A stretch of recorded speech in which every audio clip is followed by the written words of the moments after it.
what I didn't do.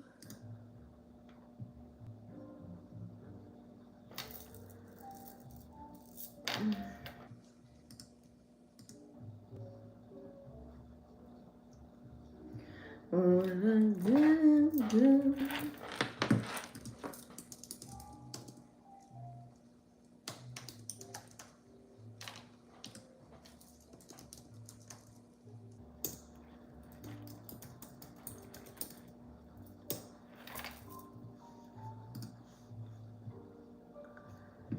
Let's see.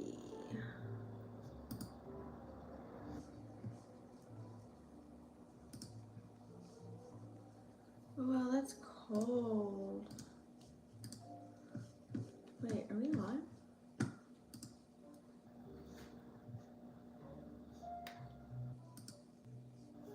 Hold up.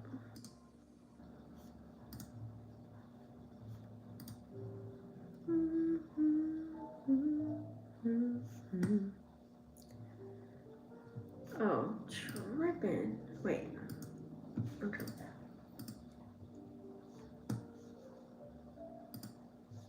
Gotti, you okay? Oh, he's breaking up.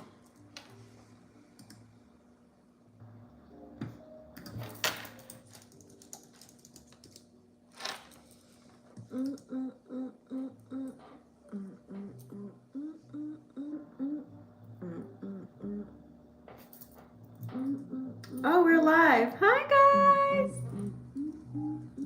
Okay, I just had to make sure we was live. Live and direct. You know what I'm saying? What's up, y'all?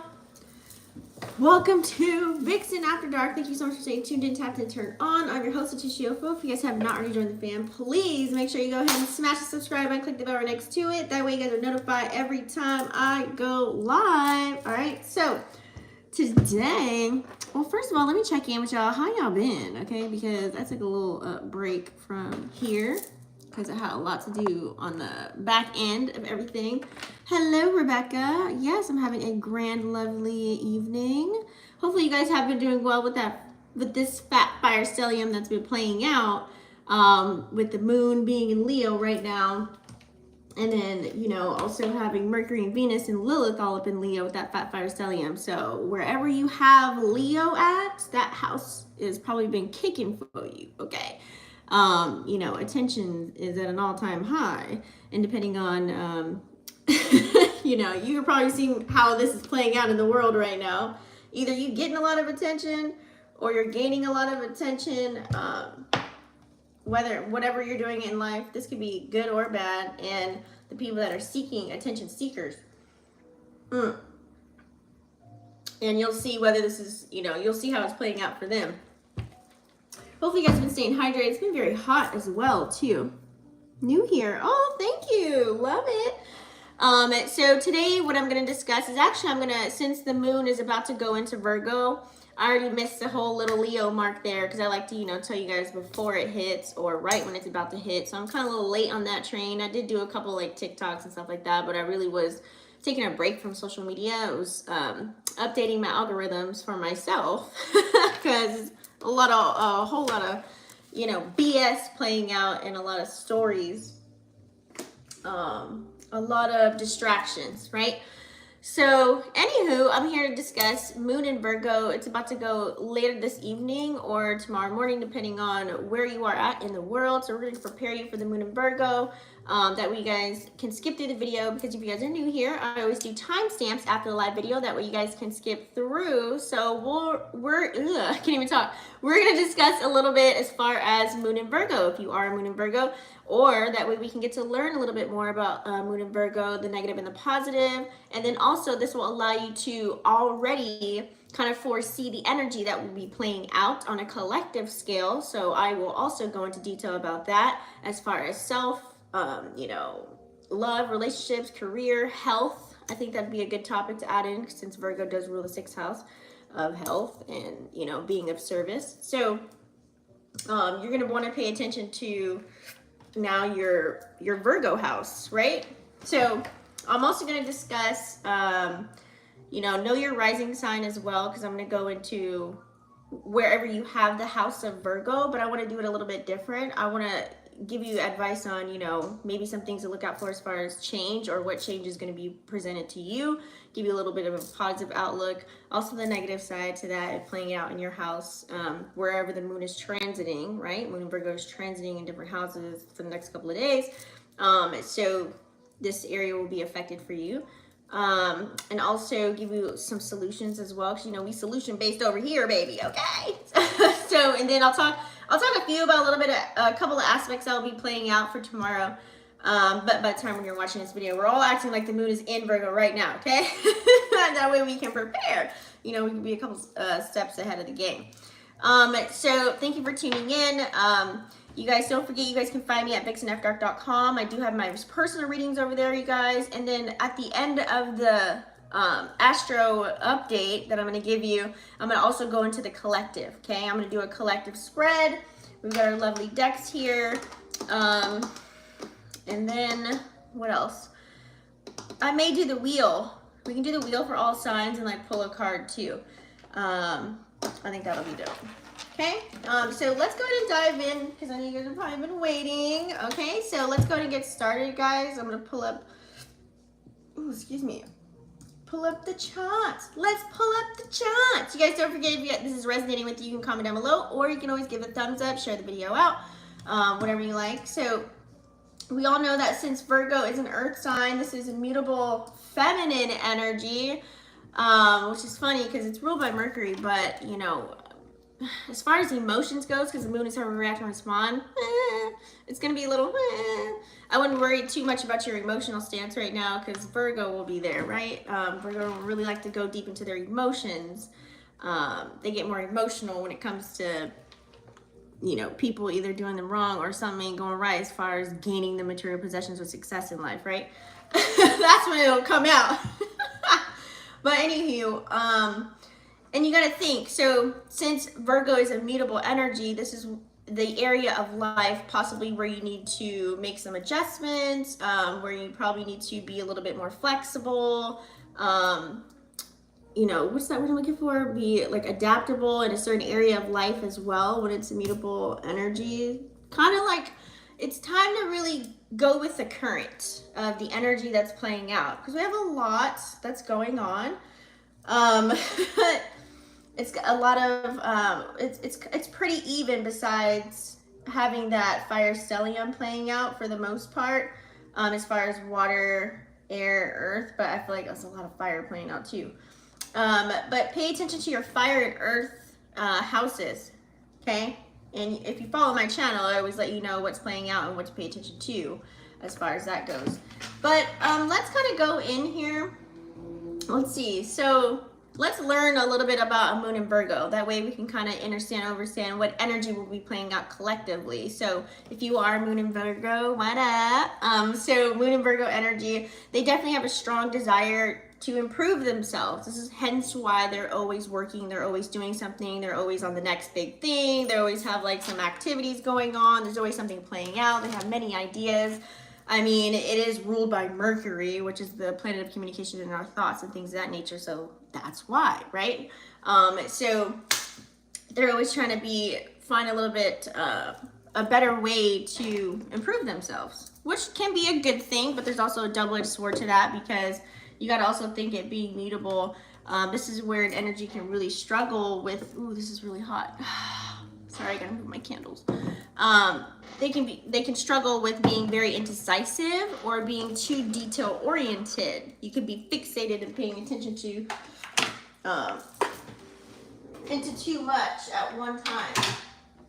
Okay, or you can be just overly scattered and have hella things to juggle on your plate all at once, which can never be too much of a good thing. Hold on, guys, let me get adjusted here. Give me 1 second, or else my brain's about to be goddamn scattered. I like to be organized. See, here goes that Virgo energy coming in. I'm like doing Virgo things right now. Okay, so anyways, so moon and Virgo energy, you know, this energy, I feel like just use this moon and Virgo energy. Well, we're still learning about it. Like I said, they like to pay attention to the details of everything, right? They like to keep an eye out for that. So Moon and Virgo energy, they can be very thorough when it comes to working on projects or tapping into things that they're learning or speaking to people. They can really, it's like they have a fine tune. It's like they know how to break something all the way down and then rebuild it back up and put their own little finesse on it. I always love to say that's literally like Virgo in a nutshell, if you want to know this energy. You know, they're very reliable when it comes to being independent and working on their own, but also too, they love to be of service. They love to assist other people. They love to help other people. I feel like Virgo energy is like the master teachers of life, or they can be, or they have the ability to be, if they know how to work with their magi and their energy. You know, so they're very genuine. And when they got it, you know, and you got it. It's like they can be very kind to where, I don't want to say, you know, you can't have different Virgos at different octaves, but for the most part, when they know they know a few things, I'm trying not to cuss on the channel, but when they know they shit, you know what I'm saying? Like they really will put you in a high place, you know what I'm saying? So if you have a Virgo in your life, or someone that exudes Virgo traits or energy or aspects that are playing out, you know, they may assist you knowing that you're in need, but also to teach you a couple of things. But you can't take it as that they're being better than you, or they're like, you know, making you feel small.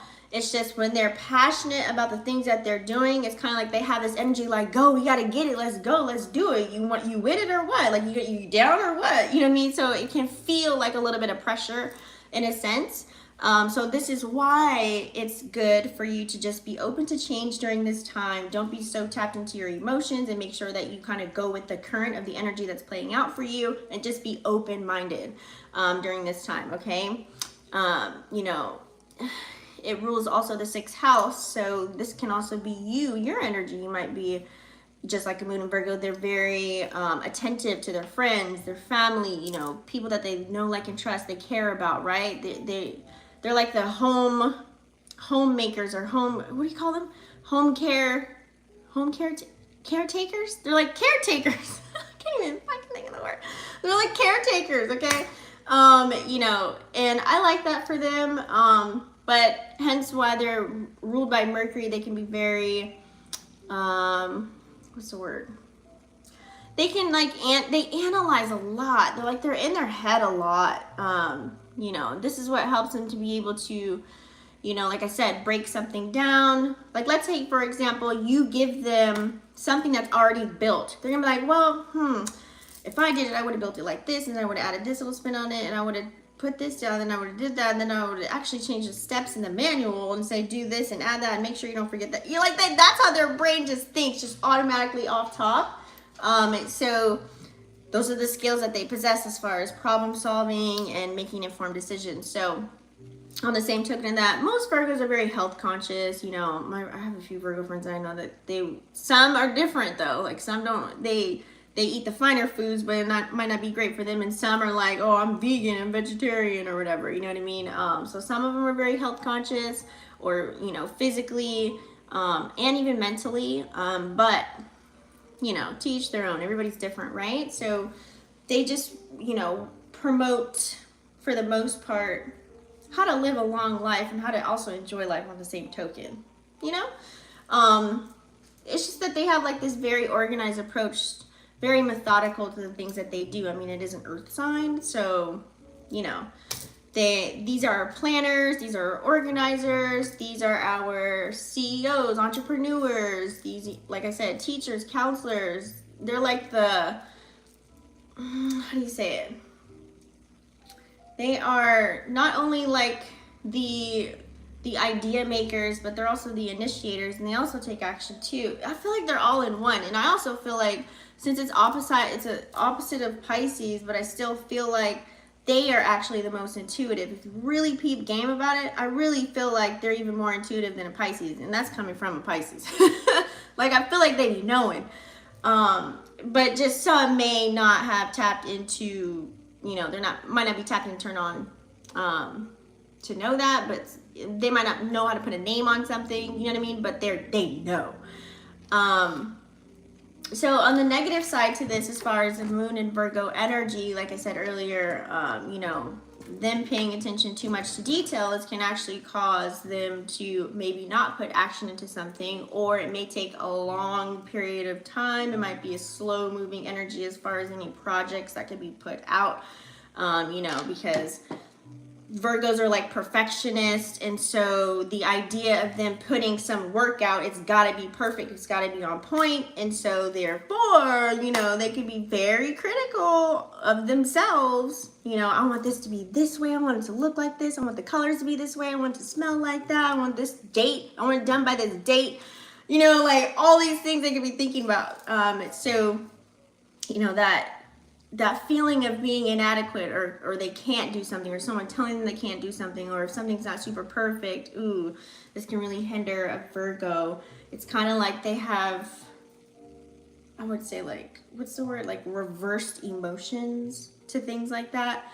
You know, and this is why they don't like to really tap into their spirit, like their, they don't like to really tap into their emotions, like their actual personal emotions about how they feel towards people. Like they might be like, yeah, I love you, like, you know what I mean, I miss you, but it's like they do it with their actions, or by taking care of you, or maybe by giving you some knowledge, or dropping you a few gems and dropping off a couple of seeds, and hopefully you water that and make something grow out of it. You know what I'm saying? Like, they try to lead by example, and that's their way of giving love. That's like Moon and Virgo energy. You know, so they also, in that same token, this is where they can really bottle up their emotions, and not really express exactly how they feel right then and there.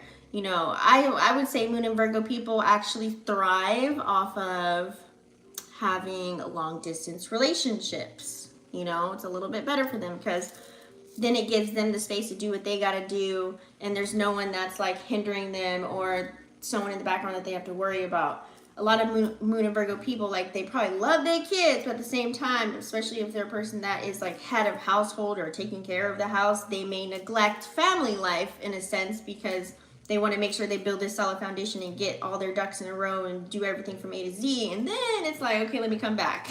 You know, so that could be a little bit there.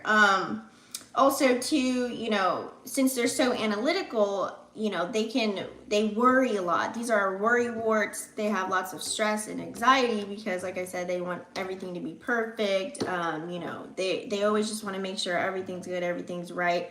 And when they have a vision, right? Because Virgos, they have a vision. They see something, it's not even there yet. And this is what they focus on, so that they can bring this vision down here onto Earth and make it a reality for themselves. So, you know, with that, this is where they're able to actually see, you know, this is why they worry so much, because it's like, how do I say it? They anticipate certain problems or issues that may arise. That way they can have the plan A, but also have plan B, C, D, E, F, G, all the way to Z. You know what I'm saying? So this causes a lot of stress and a lot of worry within them. So they can be very rigid. You know, it's like they have their own, they need routine. Like, they need routine, so that they can make things happen. You know what I mean? I feel like with Virgos, they might be resistant to change sometimes, especially if it's not how they want it to go. Like, it's a whole nother playing field when things get adjusted and shifted and changed. Remember, it is an earth sign. When they're not aware of it. You know, if something comes out left field, it's like, huh? So that can be a little bit of a low-key challenge for them, to really adapt to those new situations and the change that just arise in whatever aspect of life that may be, you know. And like I said, they struggle with that imperfection of everything. And so seeking perfection when things aren't going their way, they can be very frustrated. And, you know, especially when things don't go as planned, you know, and this is where they feel like they can end up making mistakes or miss the mark on something because it's not in their control. Okay. So, so sometimes the focus of a Virgo, it can be all over the place. it's like minute by minute, it can change. You know what I'm saying? So, you know, most Virgos don't lose sight of the big picture, but sometimes they get so tuned in, tapped, and turn on to one thing, and then they add on something else, and then something else, and then something else. They might tune into all the minor issues of all of those things. Okay, so you have to kind of recognize that. So now you kind of see what energy might be playing out for the collective. I kind of want to go into that a little bit. That way you guys can kind of see. I'll break it down for you. How about we do that? So as far as a collective, as far as yourself, right? Since the moon is going to be in Virgo, you have to recognize that this is going to be a time, I would say, we're still under Cancer season. The sun is closing up its cycle with Cancer at the moment. But while we're in here, you should have been doing shadow work. I've been telling you guys this since the beginning of Cancer season. So if you have been, you've been working on improving yourself, improving your life, especially when it comes to all this earth energy that's playing out as well. This could be pertaining to building your foundation. This could be pertaining to mastering self, mastering your own energy. I actually did a video on that on my other YouTube channel, so go watch it. Self-mastery, the authenticity of it all, right? Making sure you're thinking outside of the box, doing things in a new way, in a new fashion. You know, our North nodes just switched as well, so that's also going to play a role too, so you have to recognize that. So with this analytical mindset that, you know, we have playing out, you got to really look deep into yourself, and it's all about really just becoming the best version of you. You know what I'm saying? It's really like, who am I now? Who's this new person? Who do I want to become? What do I want to tap into? What's working for me? What's not working for me? Who is, you know, who is like a, what do I call it?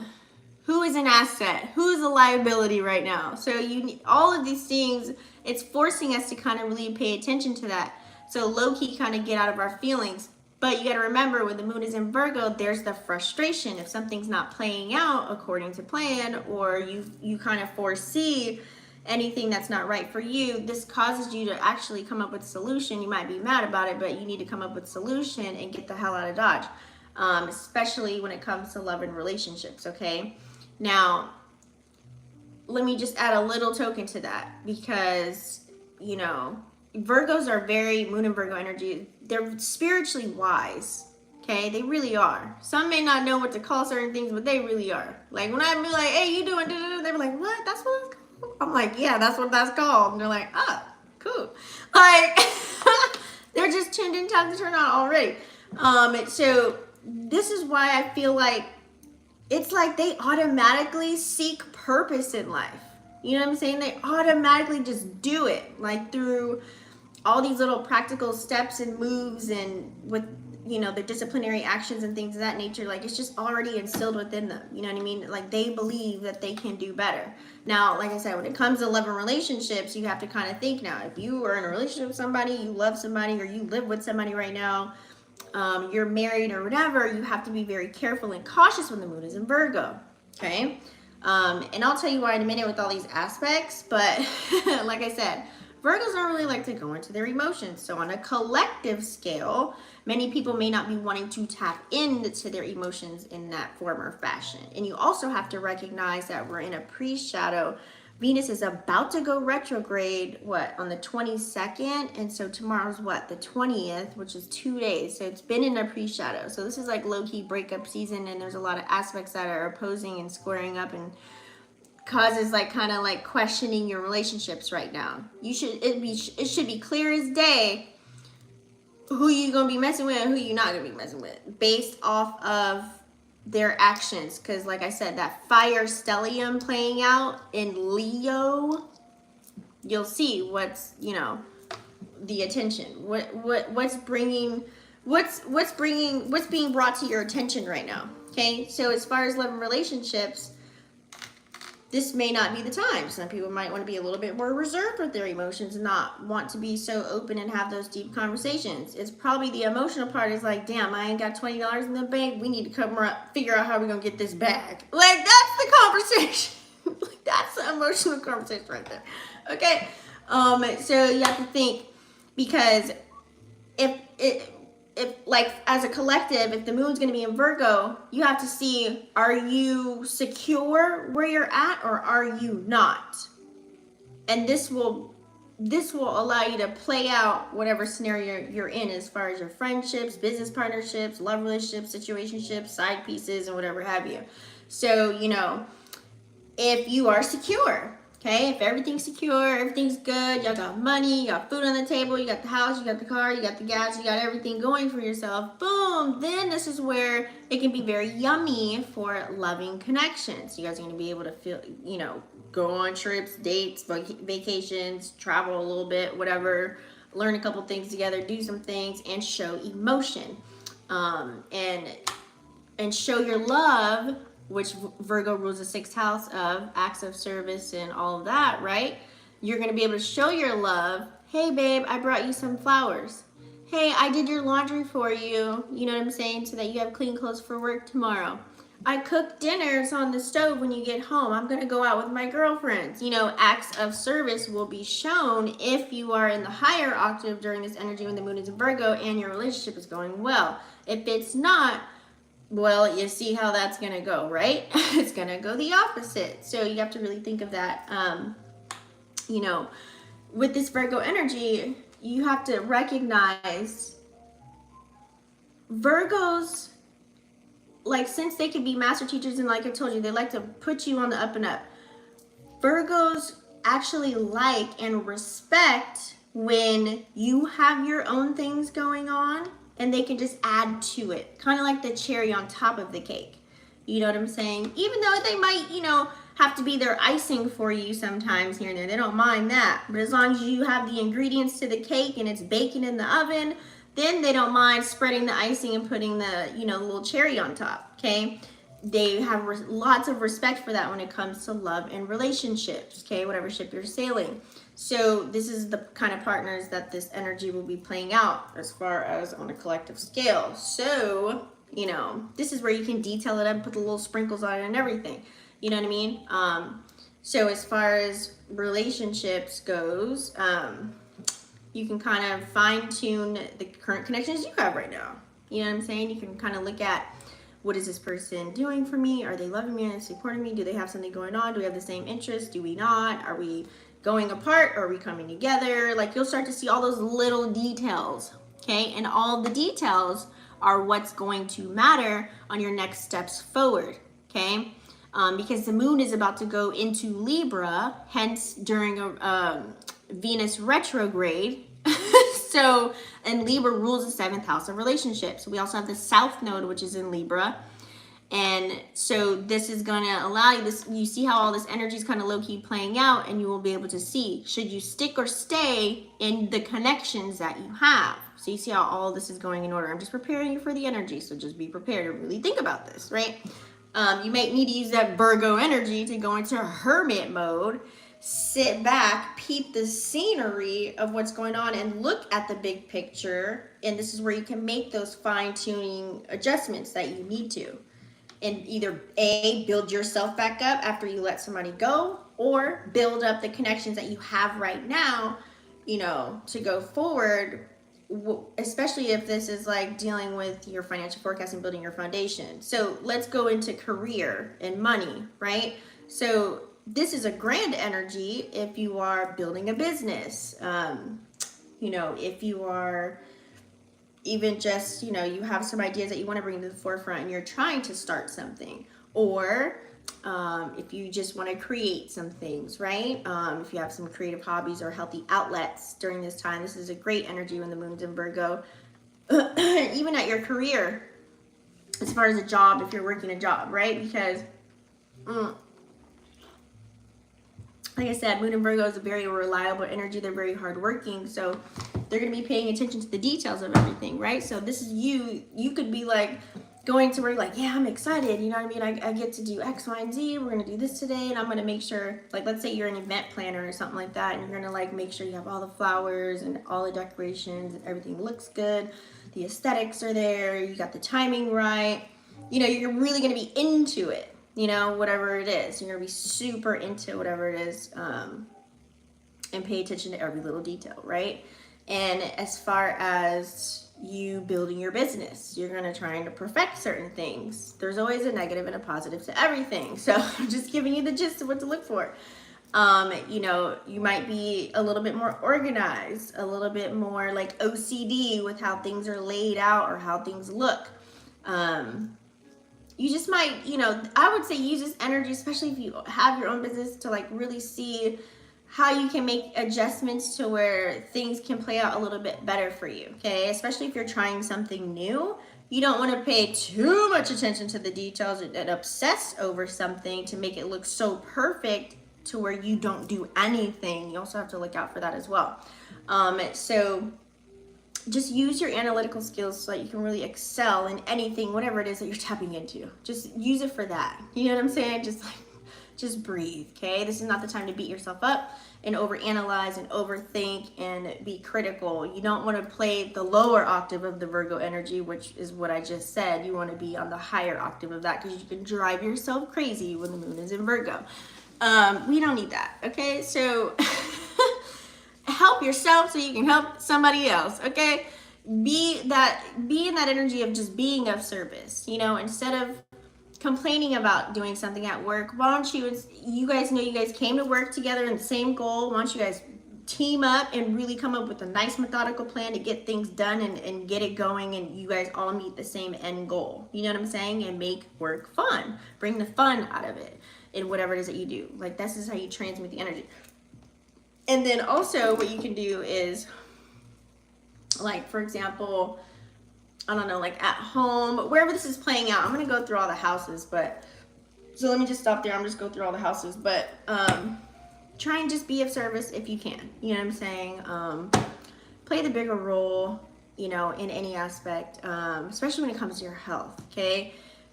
As far as the health factor, everyone's Mars is activated too. So depending on where you got Virgo, where you got Mars, where you got, you know, it's going to be very, very prominent since it rules the sixth house as well. Damn, I can't even talk.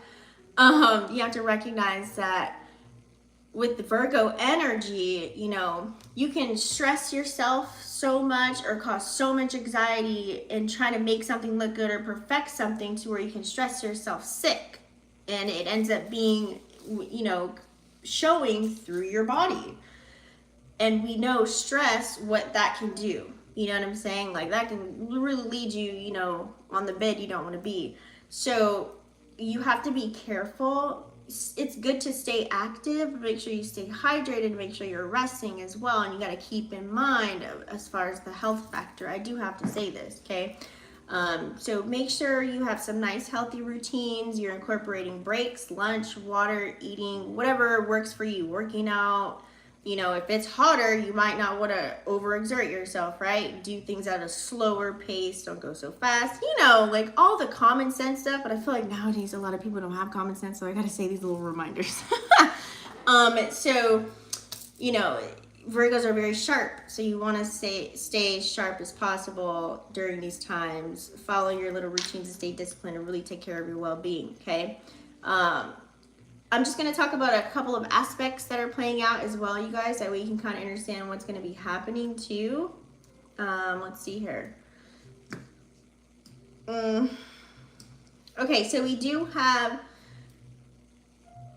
Yeah, so we have a cute little trine. So the sun is in... the sun's in Cancer, right? And it's trining Neptune, which is in Pisces right now. So 2 water energies. So this is like the dreamy vibes, kind of just going to be flowing. Pay attention to your dreams. You know, I feel like the creative gifts and ideas may come to your head. Your imagination might be on point during this time as well. And this is a good energy for Moon and Virgo, because this is where you can actually transmute energy.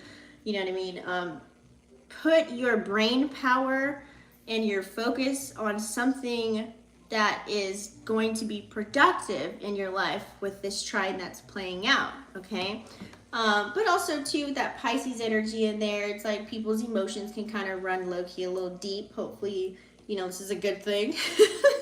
You know, bringing the passion to whatever creative energy flow that you have going on, you know what I mean? And just really feel it out and just, like I said, go with the current.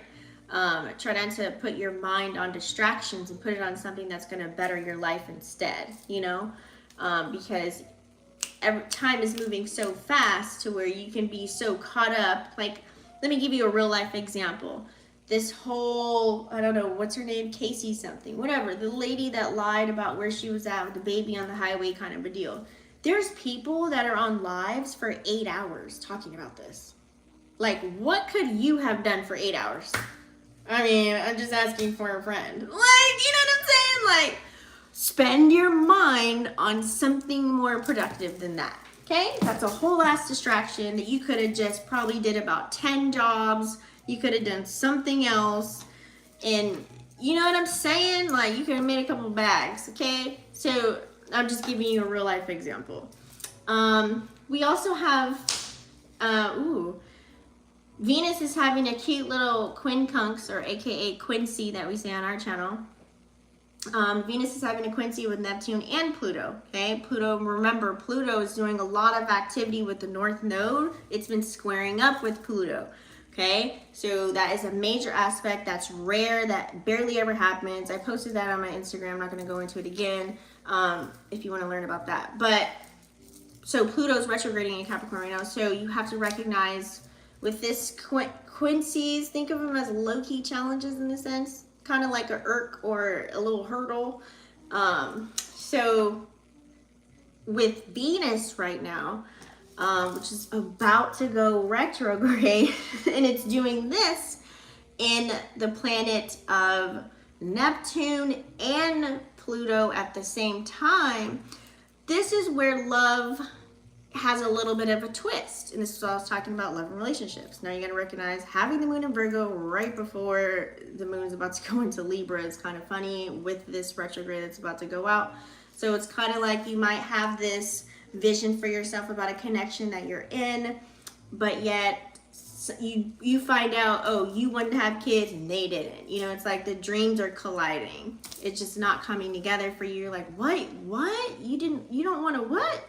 Oh, damn, I just spent all this time and energy into you, but yet, you know, so you got to kind of, this is where accountability needs to roll in, because you probably should have been asking certain questions to make sure you guys have the same common interest before you dug too deep, or before you put all your eggs in one basket with this placement that's playing out. Okay, so there can be many transformations, Pluto energy, that can be playing out on the low.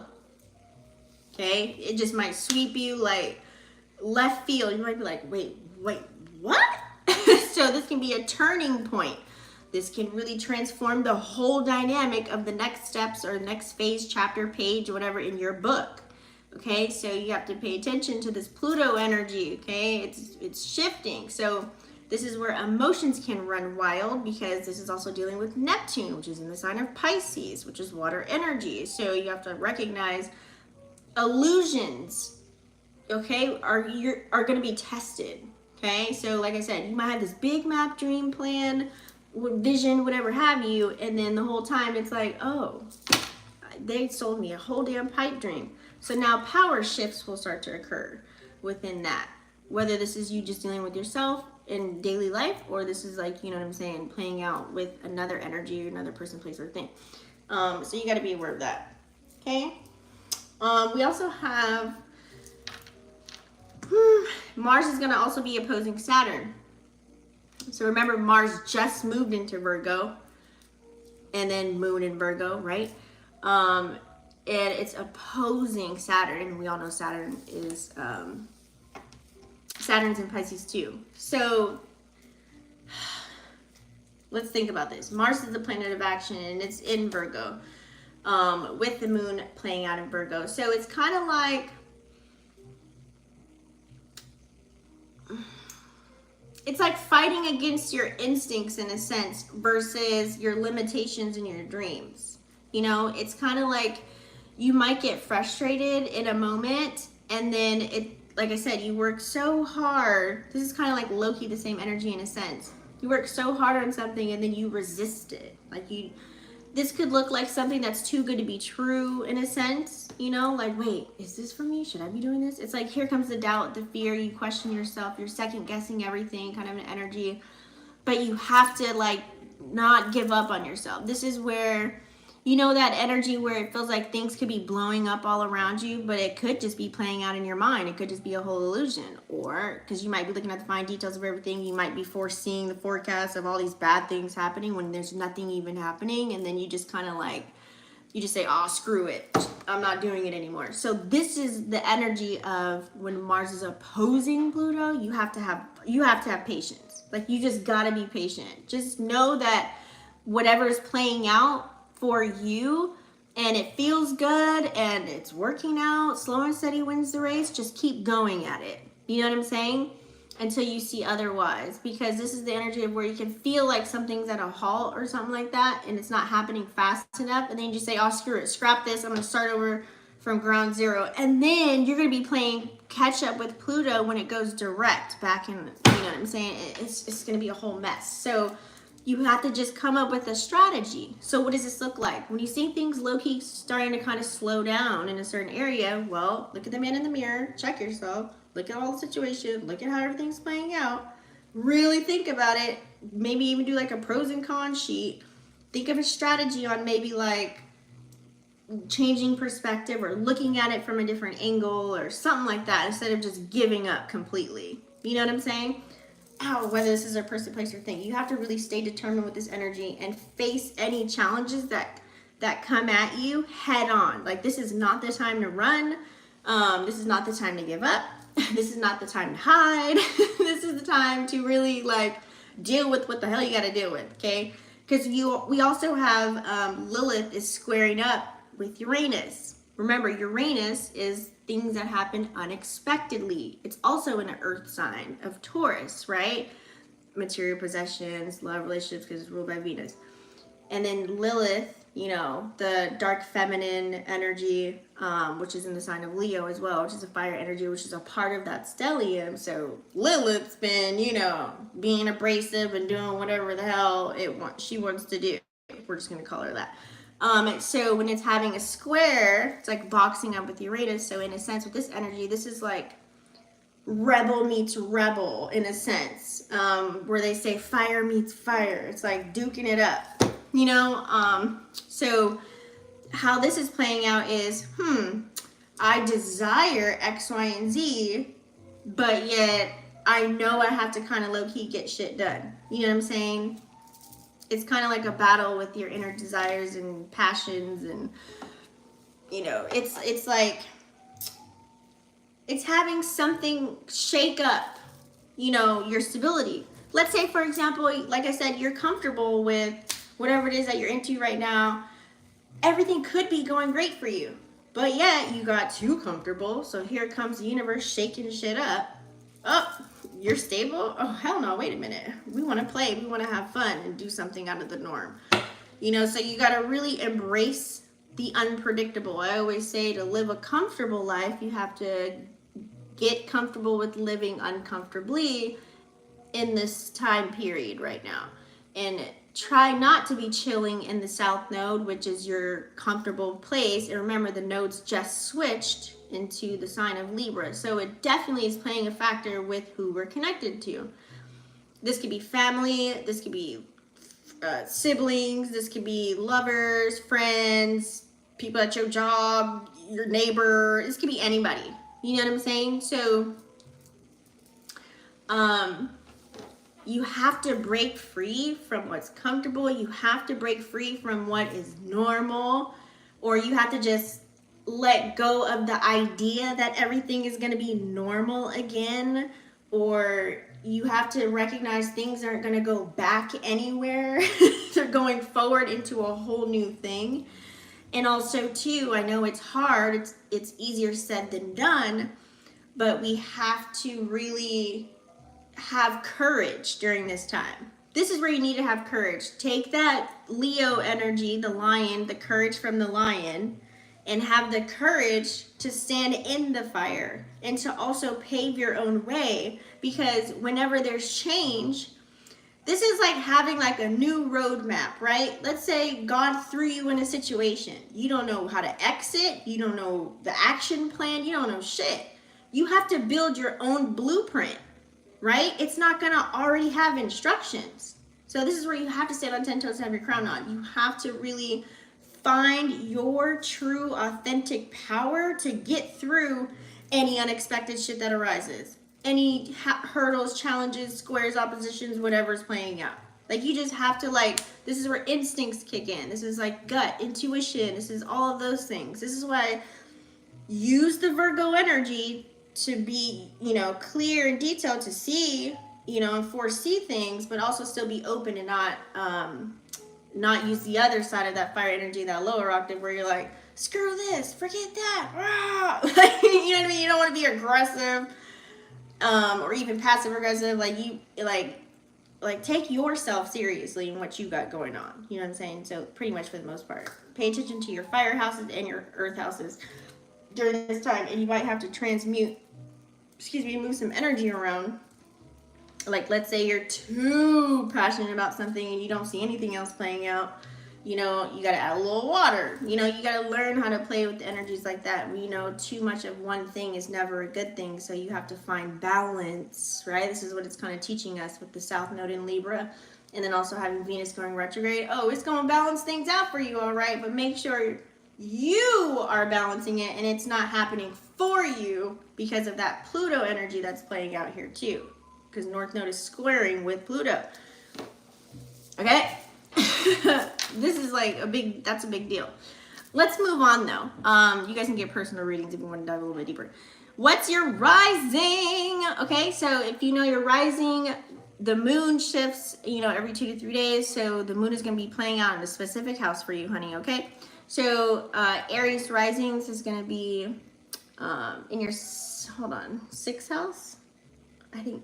Wait, if it's, hold on, Virgo rising is going to be in the 1st house. Okay, so, yeah, so Aries rising 6th house, Taurus rising 5th house, Gemini rising 4th house, Cancer rising 3rd house, Leo rising 2nd, Virgo 1st,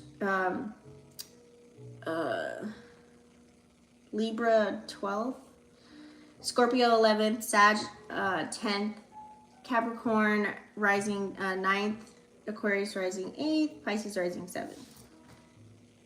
Now, sometimes we may have houses that have, you might have Virgo in the 2nd and 3rd house, you know, so this is why I tell you what your rising is and where you can find it at, but also too, you know, you might have it in the zodiac sign in double houses. So I'm going to give you some solutions and what to change, positive, negative, what to look out for in these houses, just in case you have overlapping houses, because some of us have that. Like, I have Gemini like in 2 houses, like right next to each other, you know what I mean, like something like that. So anyways, so let's look it up. So 1st house, we all know 1st house is about self. So when the moon is in Virgo, you cannot, try not to be hard on yourself when it's in the 1st house. You can't be, this is not the time to like nitpick and overanalyze and overthink and just be in your head. Like, you gotta some things out. You may have to say some things or do some things. You can't overthink. Don't overthink even like when you get dressed and stuff, because you might end up late to something, you know, to an opportunity that you may have. And that can maybe like cause a whole ruckus for you just for being late in those 5 minutes, you know, messing up a whole first impression or something like that. So you got to just be, you know, it's like little things like that add up. Okay, you got to, if it's in your 1st house, be a little bit more reliable, be very practical about any personal goals that you have for yourself. Don't go crazy overboard and making something to where you can't even achieve it. You know what I mean? Be very practical. Like, you literally use that Virgo energy to be very practical. Okay, and just avoid the self-criticism, because this is where you might get rocked. You might rock yourself. Okay, so, you know, you might be thinking of like, it could be as small as when you get dressed, like, oh my God, I gained a few pounds. Oh my God, I can't fit this outfit. Like, you just might all of a sudden start feeling insecure. And then now everything else you put on after that is a whole shit show. Then you getting ready and you getting dressed, it just ruined your whole day, and you just started your damn day in the morning. You know what I'm saying? Like, this is how it can really play out for real, so you gotta be careful. Just like when you have those thoughts, reverse it, transmute it. Be like, you know what? Let me just pick something else. I'll revisit that next week. I'm probably just bloated. I had pizza last night. You know, something like that. Like, just make yourself feel a little better. Just Just embrace yourself, okay? Embrace your unique self and be confident. Be very confident. Bring in the confidence, okay? Second house. So second house is about your personal values. This is the Taurus house. So this is a money house too. So don't be too nitpicky when it comes to your finances, okay? Especially if you run your own business or if you're at work.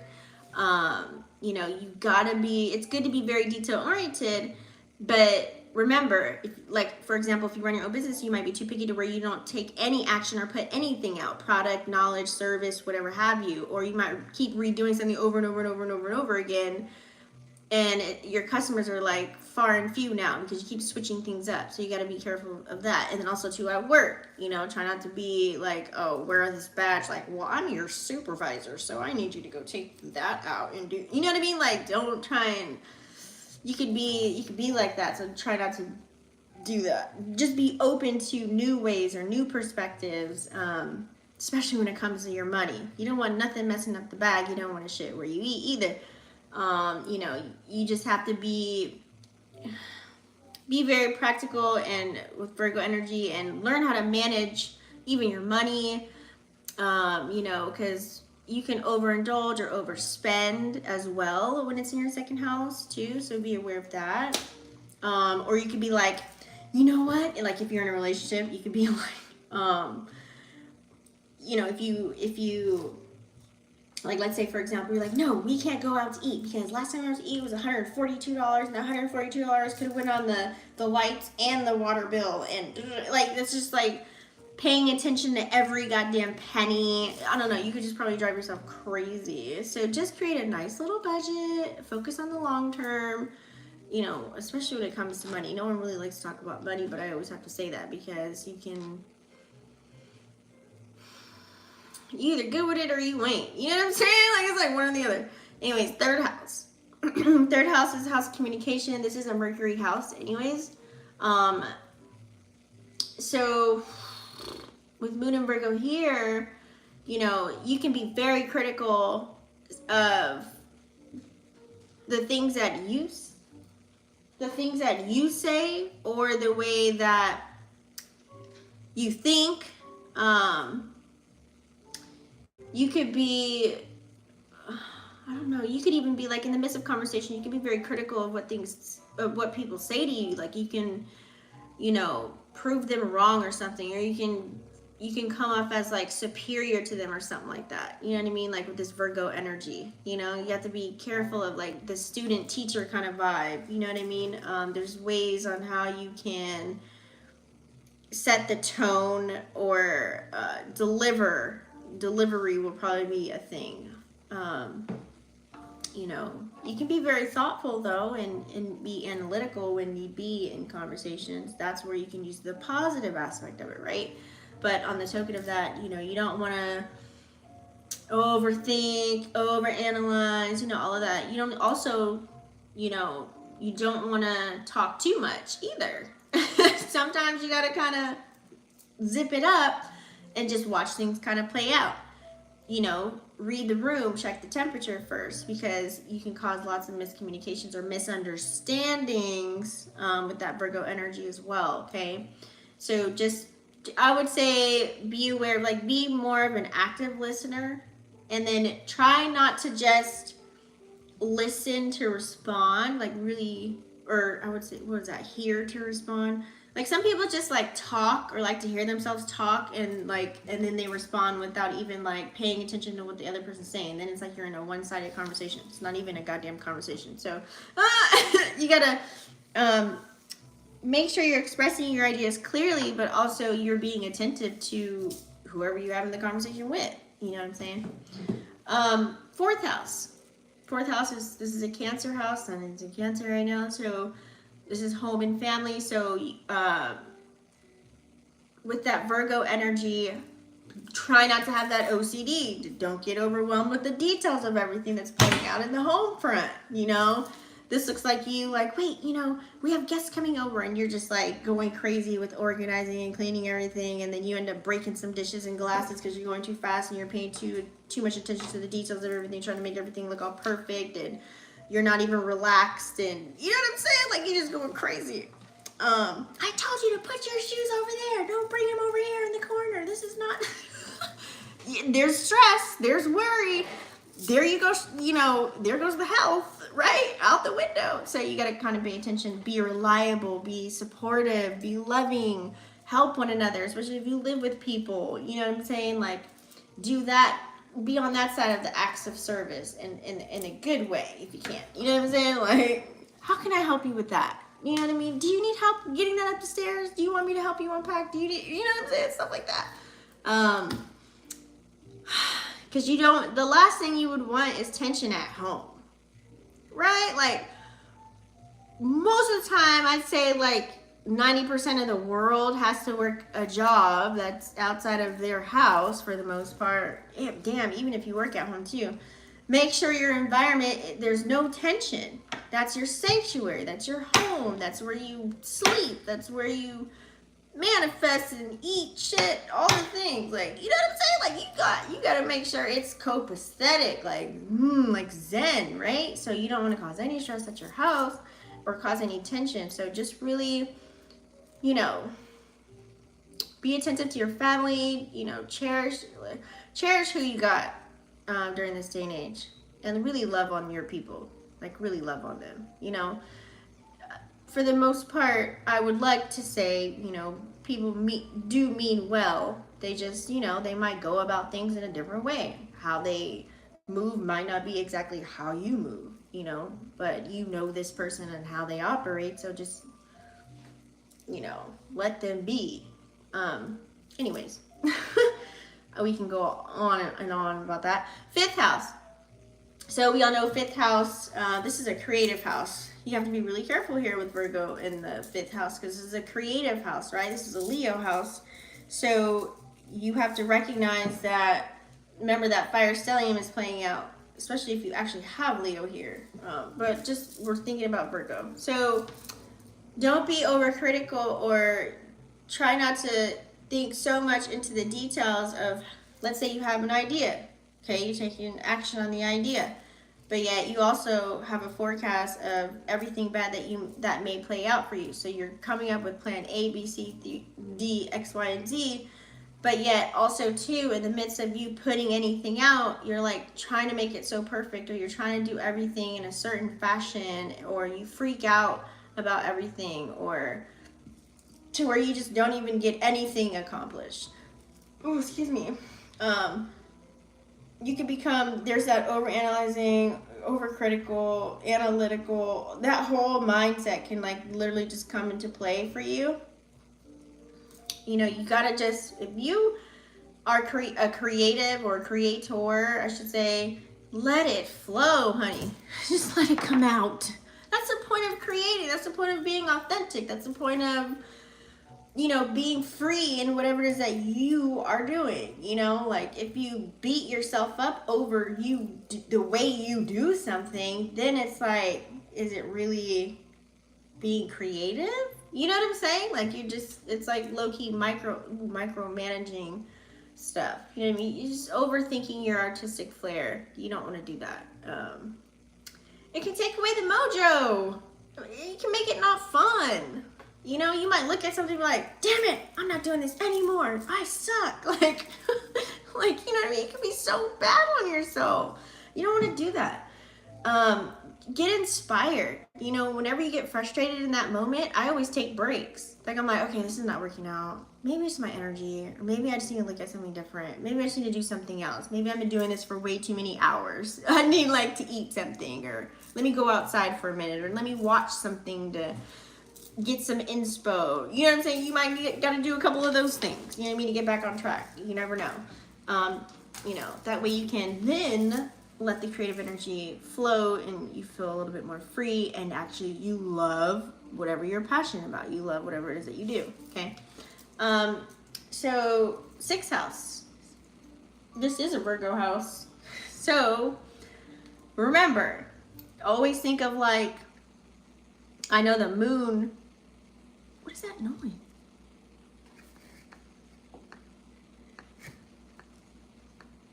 Sounds like a helicopter. always think about, you know, so the zodiac sign is going to be at home in its house, right? So this is where, you know, home and health. Don't get too obsessed with like your little routines and things that you do. You know, stay flexible, especially when you're on your grind at work.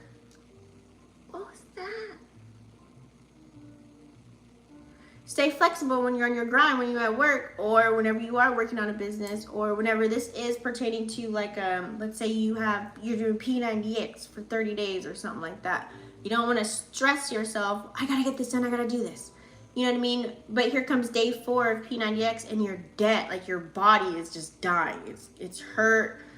It's like you can't move, but you're forcing yourself to hop on the bike and do it still, just because you gotta make a goal. Like, you don't want to do that. You know what I mean? Especially when it comes to your 6th house. So you just be very practical. You can still excel, still, you know, congratulate yourself for getting that far. You know, your body still needs rest before you can go any further. It's great. You set your intention. You're on a good health kick. You have a nice, healthy routine going. Great. But also, you have to incorporate all the other things that come along with it, right? To stay healthy, so, and to keep doing and attending those classes or whatever. I'm just giving you a scenario. So you don't want to cause yourself to, you know, you don't want to conflict pain in your body, and you don't want to like become too rigid or like cause a burnout, whether this is at work or doing like a nice healthy workout routine or whatever have you. Just make sure you have a structured schedule. Hydrating, resting. Remember, self-care is key when it's in your 6th house, okay? 7th house. So 7th house, this is all your ships, okay? All your relationships. And it doesn't have to mean just love. It could be business partnerships, situationships. You know, don't overanalyze in your relationships. Don't be nitpicky with your partner, okay? Oh, it's a tow truck. Ooh, somebody getting towed. What was I gonna say? Oh yeah, utilize your intuition and your gut. Damn, that just threw me off. Oh, be very supportive in your connections. Be very supportive. If they don't see your point of view, revisit the conversation. Somebody might be in a mood. You might be in a mood. Remember, the moon is in Virgo, so you might want to go deep and they may not. You know what I'm saying? So you can't fault them for that. Like, it ain't even the time for that, to be all super duper uber emotional. It's good to have a discussion or raise awareness like, hey, I kind of want to talk to you about this. It's kind of bothering me. You know, remember, delivery, how you present yourself is definitely going to matter during this time. Holy shit, that was crazy. So yeah, what was I saying? Overthinking can really create a lot of doubt.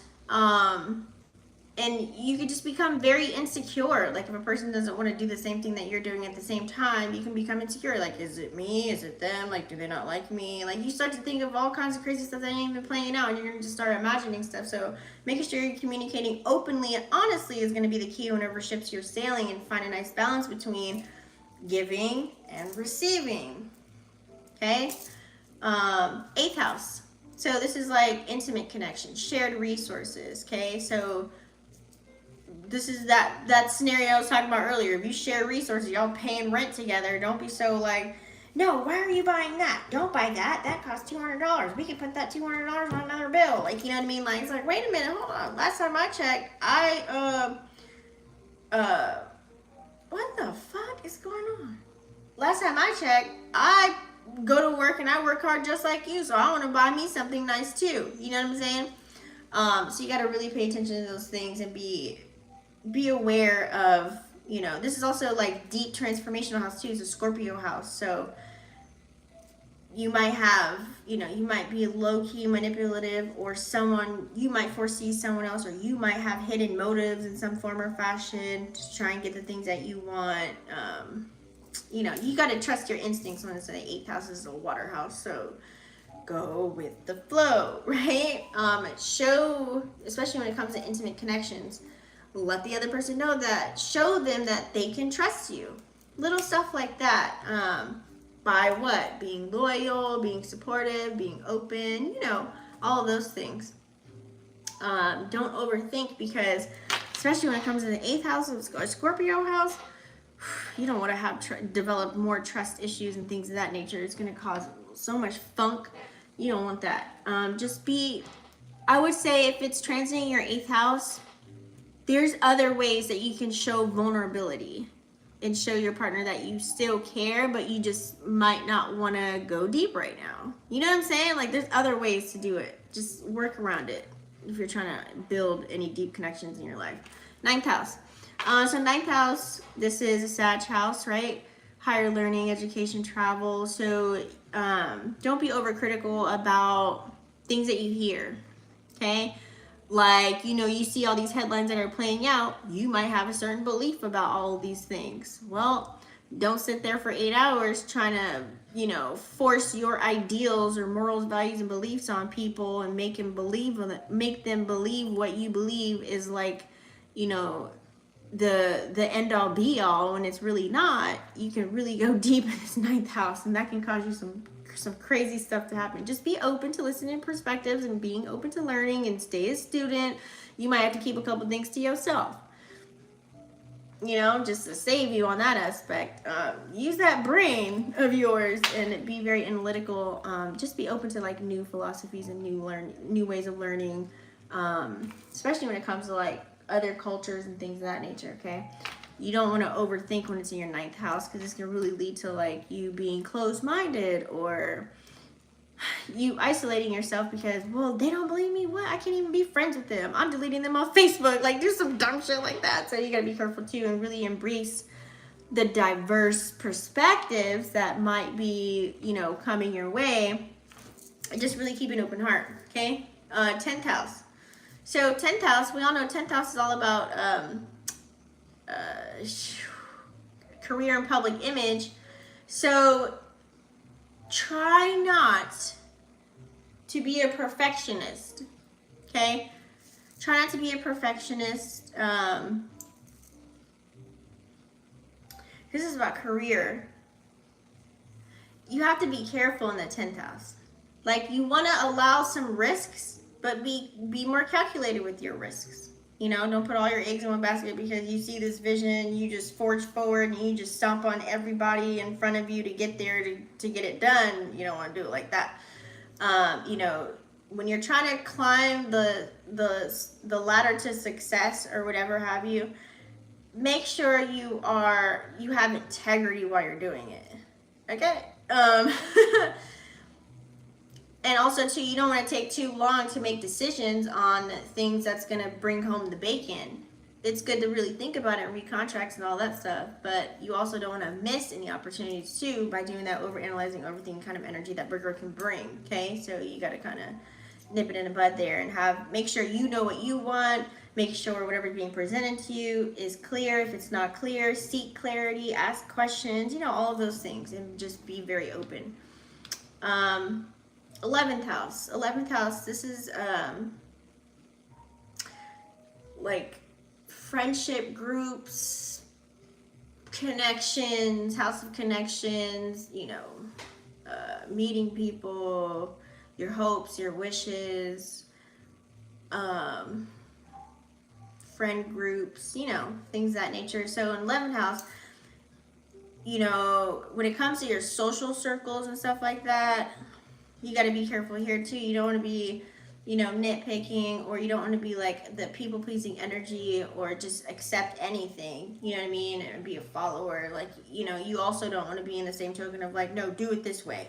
This is the best way to do it. You know what I mean? Like, you want to show your friends or people that you're meeting that they can depend on you with that Virgo energy, right? That you do have substance, you have something to bring to the table, you know what I mean? You know, show that you're loyal and that you can be of service, but you don't want to be of service to the point where ain't nobody pouring into your cup either. You know what I'm saying? You gotta peep both sides, and you don't want to overthink about what someone is thinking about or make up stuff in your mind of what you think they're going to do or say, because then you're just going to end up isolating yourself at the end of the day and go into hermit mode. So you got to really also make sure it's in the 11th house, you got to make sure you're surrounding yourself with people that are like-minded like you. That way you won't have all these questions arising. You won't overanalyze and overthink anyways. You can just be you, they could be them, and y'all can kind of come together and build upon something. You know, you don't want to be in those connections where you got to second guess it. Can I trust them? Or I don't know about that. You don't want to be in that energy when it comes to your 11th house, okay? So this is where it's going to probably show you who you need to keep around and who you shouldn't be doing any group activities with or whatever have you, okay? 12th house, 12th house, this is the spiritual house. This is the Pisces house. Remember, the opposite sign of Virgo is Pisces. So, you know, you don't want to be too much into the spiritual world of like over analyzing spirituality, and you know, you have to really trust your intuition and your gut here. Like, please, I hope you're being the higher octave in this house, in the 12th house. Golly, show more compassion for yourself, be a little bit more supportive, try and look in someone else's shoes before you say anything out the side of your neck, because when you go too deep and fall into some rabbit holes like this is where you can go into isolation and really disconnect yourself from the world and from everything and everybody, okay? So you have to really, if you feel like you need to be alone, great. Embrace that. Embrace solitude, learning yourself. Shadow work might be key a little bit. Meditate, you know, spend some time alone, really figure yourself out, especially if you're on a spiritual journey, okay? And then come back out when you're ready, right? What else are we going to talk about today? Let's just do a reading. I'm like, my head is being fried right now. Let's pull some cards. Are you guys ready for a collective spread or what? I'm going to pull cards.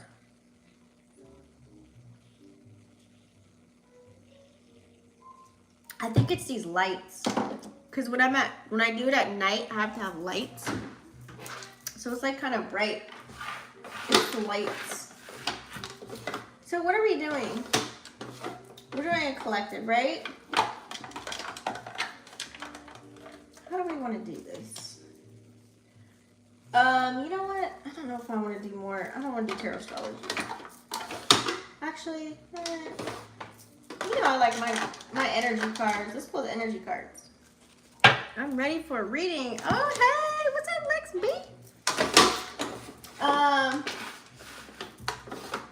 Yeah, I'm ready. I know you guys love when I do the readings. I'll be like, I'm trying to incorporate both. Let's use these two.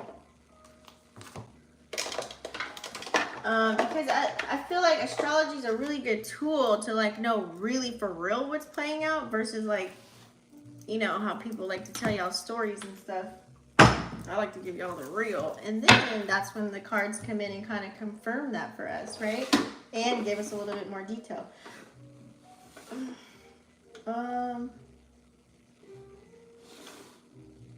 Tarot astrology is looking at me in the eye. You know what? We're going to pull it out. It's going to be quick, though. Okay. I'm going to do a collective, and then, because we got to do the energy first, right? See what's going on. We got to play it out first, and then we'll do individual signs. We'll bust out the wheel. I'll bust out the wheel for individual. So I'll do, you know what? I'll do,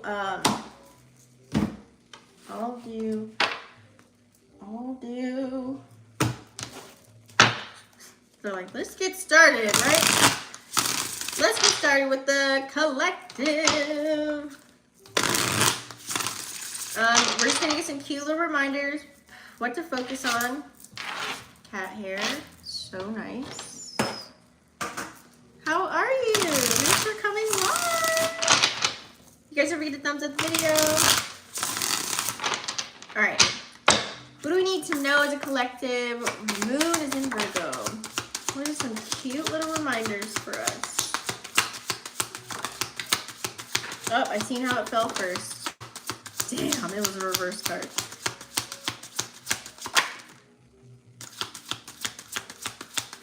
Hella water.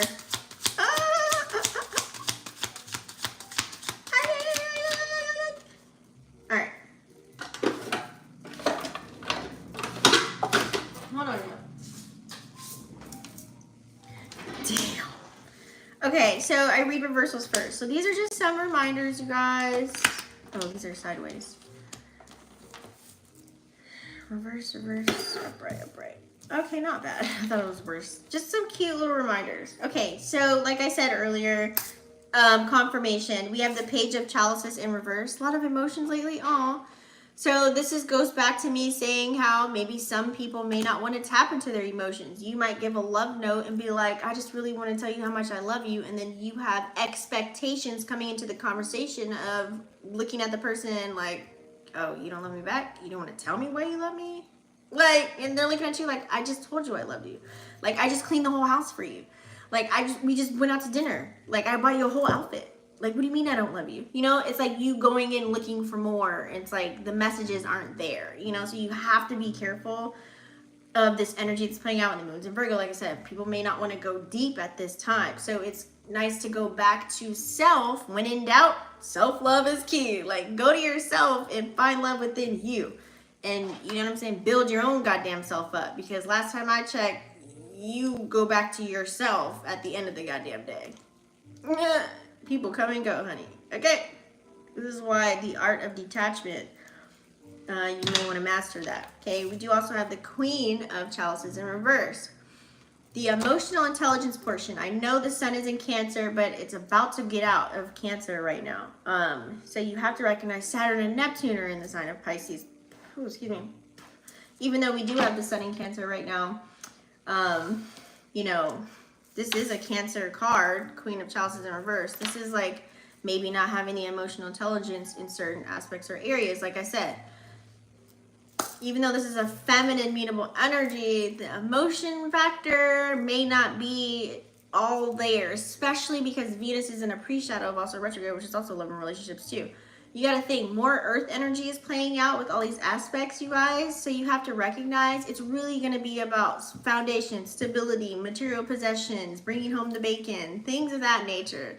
You know, the structure of things, you know, being disciplined and having things in order. You know what I'm saying? Like, all of that's going to take precedence over feelings and emotions. I'm just throwing it out there. Okay. So I know we have a lot of water that's playing out here. It's like we got to look for the deeper meaning, right? 9 of Chalices is Pisces energy. So it's like some of you guys can go deep with whoever you're around. You know what I mean? And that's great. But going deep on a different level, you know? So this looks like, okay, you want to go deep with Moon and Virgo? This looks like, okay, let's go deep. So what are we looking like for next month's forecast? Do we have enough money to go get that water heater? Do we have, you know what I'm saying? It's like looking at stuff like that. Like, that's the deep emotional connection that you're going to have. You know what I'm saying? It's like, it goes beyond to the things that actually matter so that you can do the acts of service for one another. That way you guys can be set to show your love by doing X, Y, and Z, and you're not worried about anything else. It's like having the priorities in order first, and then you can have this, you know what I'm saying? You know, like when you have your bills paid and you got food on the table, you might have not $1 in your bank account, but you can eat something, you got clothes on your back, the car has gas, the lights are on, you can watch a yummy movie and slap some popcorn in your mouth with a glass of wine and be Gucci. Like, that's that right there. You know what I'm saying? Moon and Virgo. You know, like everything's taken care of, so we good. Now we can be all yummy and, you know, get a little thing spicy in the bed. You know what I'm saying? So don't get too caught up in the emotions. 4 of Chalices, okay? Don't use that Cancer clingy. That's Cancer energy. Don't be so clingy. Stage 5 clinger up under the armpit. This is not the time or the place for that when Moon is in Virgo, okay? Try to stay away from that. Low key. Like, you can show someone you love them, be from the show me state when the moon's in Virgo, period. The actual talking of things, that can play out totally differently. Some people though can actually, you know, like I said, you might be in a grand relationship. I'm proud of you. Hey, okay, get it when you can get it. Okay.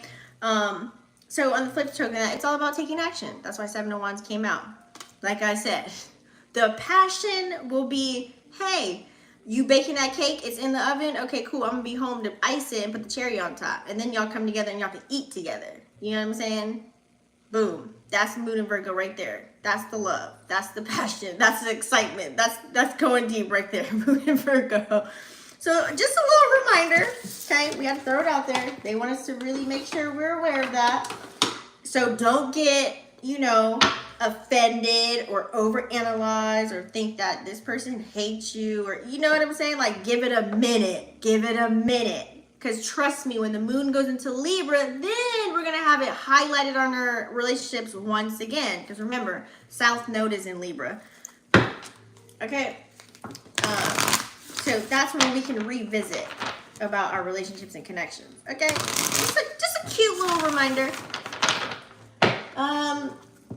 Let's also use some oracles for the collective right now, and then I'll do individual signs. I don't want to use these. What I'll do is I'll do a, I want to do a tarot card. It's telling me to do one. You know what? We'll use these for individual signs. And I'll also do, I was going to do a love card, but,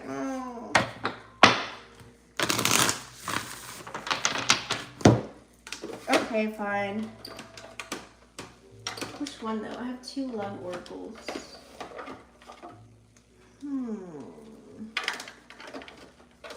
Look at that. It's safe for you to love. Yeah, we'll do these ones. Because if y'all ain't gonna get no love out there, you get some love over here, okay? So one more for the collective. Oh, God.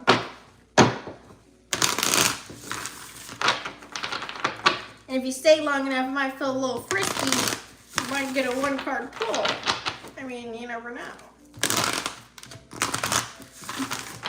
All right. What does the collective need to see? Moons and Virgo. Jesus.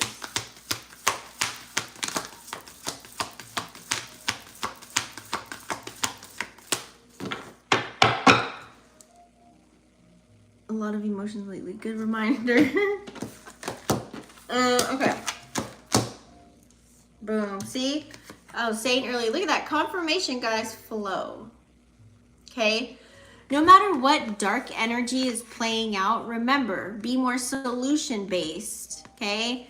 Have the moon be highlighted. I know we're still in the new moon energy. If you didn't watch that video, go watch it. I did individual signs on there. Go watch the video. So use the moon, like use that as your light bulb. Come up with ideas, right? To get out of the dark energy. And if there are currents or challenges or squares that are playing out within your life, flow with it. Be in the flow state. Be from the show me state in the flow state. Okay? Like that's the best way to move right now with that. Like we have to go with the flow, collective. Okay, we have to release control. Fucking those little baby little, I'm like, baby little moths. We have to go with the flow, okay? A lot of things will be illuminated, and you have to remember, so I'm seeing all these fireflies in here. You guys probably can't see them. They're so tiny. This is a nice reminder to... This is now the time. We are in July. Use the Virgo energy to look at the details of everything, like for real, straight up. Notice if you are wasting your time and energy and money on people, places, and things. Are you really in a connection that is equal give and take and there's reciprocity? Or are you having a trauma bond? Are you forcing a connection? Or is this for real? Are you with them for security and just stability and there's no love? What are you doing? Are you flowing with life? You know what I'm saying? With the things that are playing out. Are you being a chameleon? Are you being mutable like the Virgo energy? These are questions that we should be asking ourselves when certain things are playing out in our lives. This is not just for Moon and Virgo. This should be every day. But while the moon's in Virgo, since we shouldn't be so deep into our emotions, find other ways to filter your emotions. Write a song, write a poem, journal. That way you can come back to it. Write a letter. Then we're like, hun, I know you didn't want to talk to me, but I had to let it out. And I didn't want to talk to my girlfriend about it because she was depressed and she'd probably be totally biased and wouldn't have any good options for me. So I wrote you a letter that I wrote a week ago, just so that we're clear and so you know why I was acting like X, Y, and Z that day when I went to the grocery store and I took everything out on you, when really it's because you didn't feel like talking about a subject that I wanted to talk about, so here you go. You know what I'm saying? Like, find some way to get it out. I don't want you to hold things in because then you're going to just burst it out later. Because remember, we saw that fire stellium playing out and it, you know, Venus and Mars is in the sign of Leo. So you don't want to be in that lower octave of the Leo energy. We have to recognize that things are going to be changing. We live in a dark world. You know what I'm saying? But make sure you're bringing the light, sunshine, and acting in your rainbow energy to make whatever circumstance that you're going through, make it work for you. Okay? Just because we live in the dark. Like, for example, how your life is can be totally different on how I view life, right? It's like we live in the same world, but have different realities playing out. This could even be through as, you can go deep as far as like your algorithm might be totally different than my algorithm when I see on my phone. You know what I'm saying? So whatever happens, you know, use that Virgo energy to really analyze whatever it is that you're in, you know, and really look at it for what it is. Use that dry ass earth energy to figure these things out. Okay? It should be presented to you. You should be able to see these things, but sometimes we like to stay in with what's comfortable. You know, some people are using people as stepping stones or, you know, bookmarks, and, you know, it ain't really real what we got there. You know what I mean? But as long as you know why you're doing what you're doing and it's for a higher purpose, it's for your highest good, and you're thinking of a master plan or a solution to make some changes, and letting these energies play out, you know what I mean? You're going to be able to deal with them a lot better. Okay? With this new moon energy, you want to plant new seeds. Hence, when the full moon comes, you'll be satisfied with the seeds you did plant and the plants that did come from the garden. You'll be like, oh, I just need to trim a couple of things here and there. It looks great. Oh my God, look at my plums, watermelons. Look at the avocados. They're so green. Oh, I'm so excited. You know, and then you can use Jupiter energy to expand on what worked for you.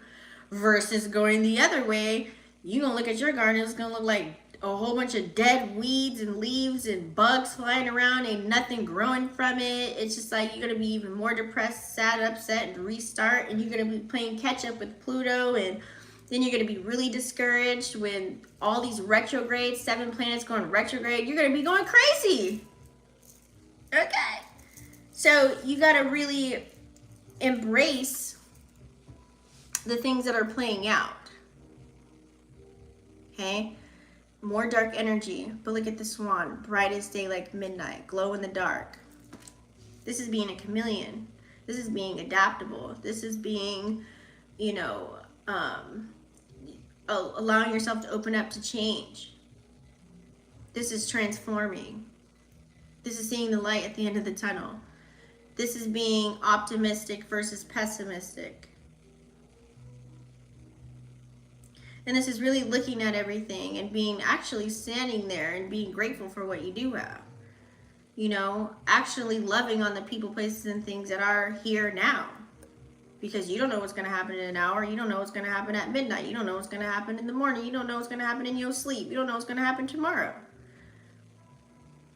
Right? So it's really like, use this slow earth energy that's playing out to take a step back and embrace everything. I know it might be chaotic. It might be good for some of y'all.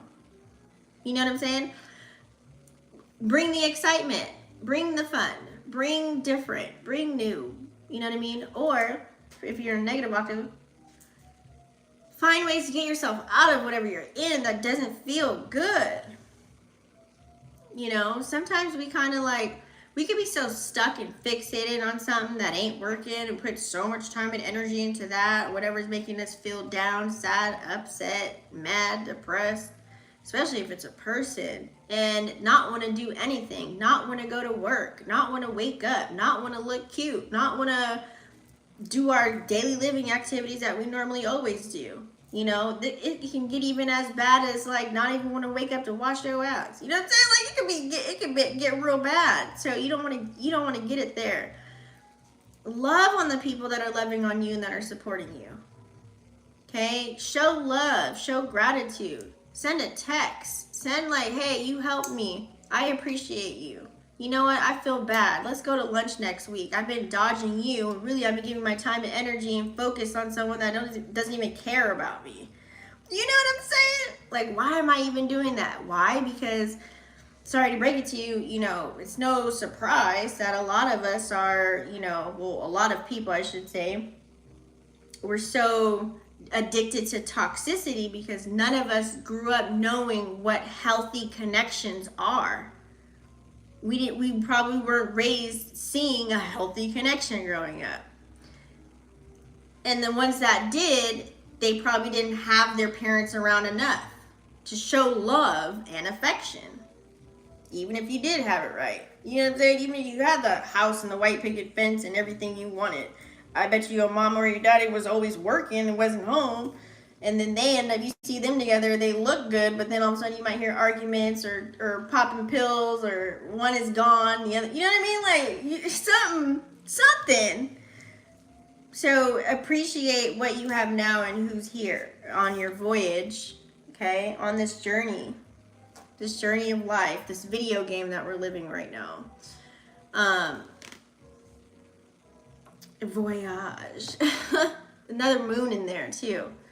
A lot of things are being revealed. Moon energy is very revealing, but it's also, you know, you got to think the moon rules the sign of Cancer too. So having this moon energy play out, nurturing yourself and nurturing other people in this journey of chaos, in this life, you have to love yourself. You have to build this confidence. Use this time now to master self on your journey. Because, you know, you see how it's kind of like the whale having another whale. You can look at this as on your journey, some of us are going to come with a little baggage. You know, it's all about, you know, I know my mentor says, what does he say? It's like, it's all about who you want to be frustrated with. Who you want to choose to be frustrated with for the rest of your life? Because you're still going to get mad, frustrated, and have, you know, let down, setback, sad, mad, and cry at the end of the day. No matter who is in your life and what happens. Even if you don't have anybody, this could be yourself doing it to yourself. You know what I mean? So it's like, we have to really, this is a lot of dark energy. But there is the light though. We have to recognize the duality of everything. You know what I'm saying? We have to know when to make ourselves feel better. You got to motivate yourself. You got to love yourself. And then you can pour into somebody else. Because how does it look when you ain't even right, but yet you giving your friend advice, or the person at work advice, or you telling someone else how to live? You know what I mean? And you ain't even got all your marbles together. You know what I'm saying? Like, it's just like the blind leading the blind in a sense. You know what I mean? So why don't you just sit back and focus on yourself? That way you can build security for yourself. Be secure within the moves that you make. And keep your fire lit.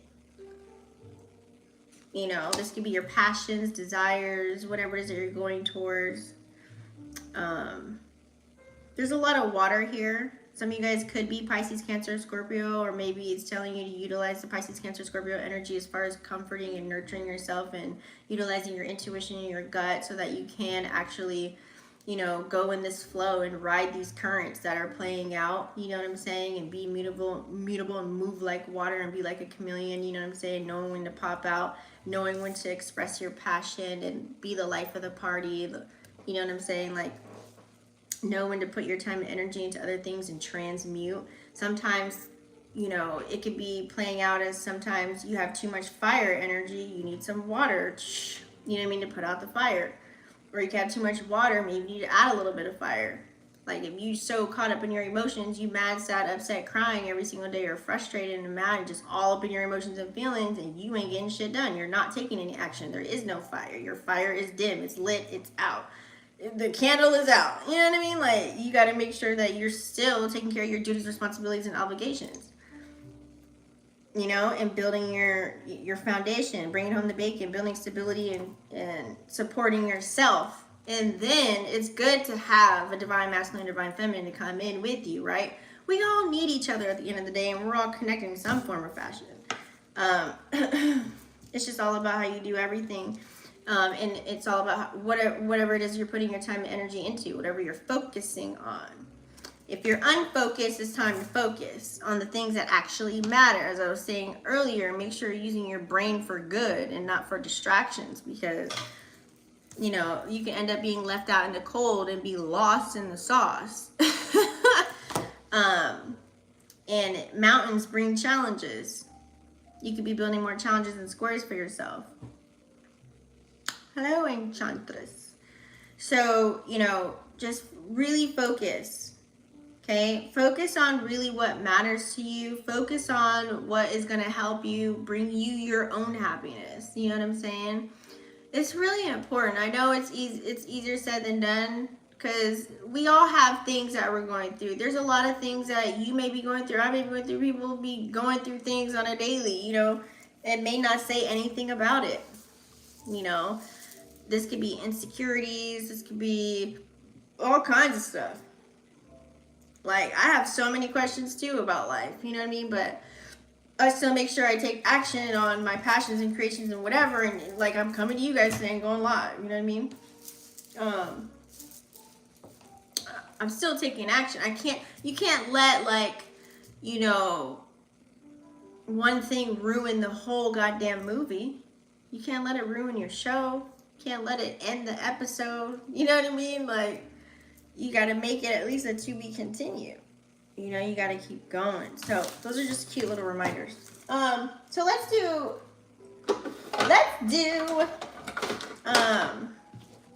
the wheel. Who's ready for the wheel? We're going to do all signs, Aries to Pisces.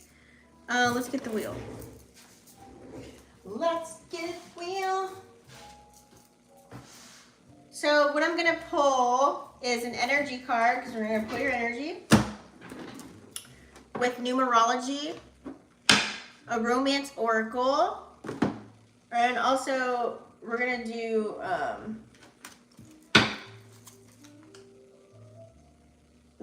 tarot. I don't know if I want to use this deck.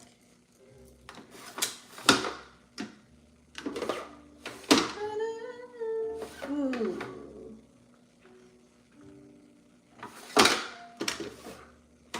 I don't feel like going downstairs. Oh, you know what? I'll use my deck. Yeah, I don't want to use this one. I like using that when I have tarot astrology. All right, and then we'll use my deck. We don't want to use you today. We don't want to use you today. All right, guys, and then I'm going to do timestamps. You guys can pertain this to your sun, moon, or rising. Totally up to you. Hopefully you love those cute little reminders that we just had for the collective. Now let's go ahead and get into it.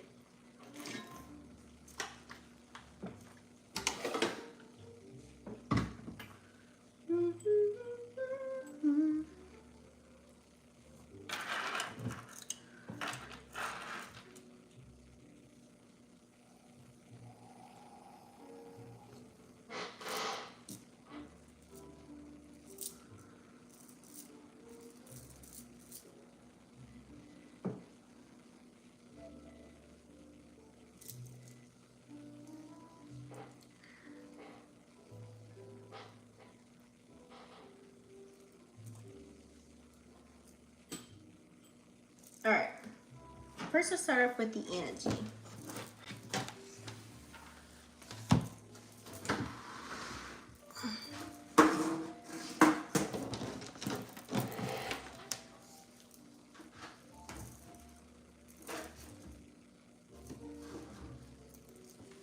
Are you ready? Let's get started. All for my Aries, Sun, Moon, or Rising. Jesus fucking guy. Aries, Sun, Moon, Rising. All right, y'all, let's get it. We up late tonight. I don't care.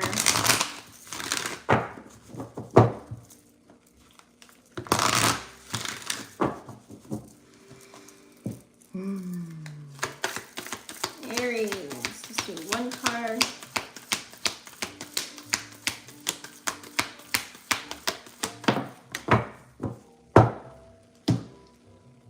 Aries, Magician and the Mirror, baby. You have card number 53. So something, whatever you're passionate about, if you're emotionally connected to a passion or something that you're creating right now during this time, or it could be a person that's around you. There's something that you could be trying to manifest or materialize using the fire and water energy. You could be a fire and water placement as well. Like you could be Aries, Sun, and then like something with water, Pisces, Cancer, Scorpio. You could be using that water to maybe you could be in your emotions a little bit when it comes to your creative endeavors or a person, place, or thing right now during this time. Using your magi, and also looking at yourself in the man in the mirror right now during this time. Okay, creating infinite possibilities for yourself because there's an infinity symbol above his head. It's really telling you to tap into your magic. Okay, keep going with your creative endeavors during this time. It's still burning. Hold on.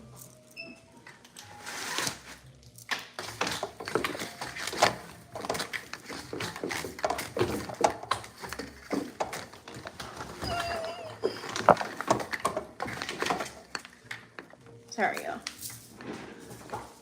So I like this for you because it's also saying, look at the man in the mirror. You know, Aries, sometimes you guys could probably hold back from being emotional. And with Moon and Virgo energy, it's probably like it's okay for you, you know. But I feel like with Sun and Cancer, you might have a little bit emotion toward, you might show a little bit more passion or emotion towards something right now. You know, I would say look into it, walk into that fire.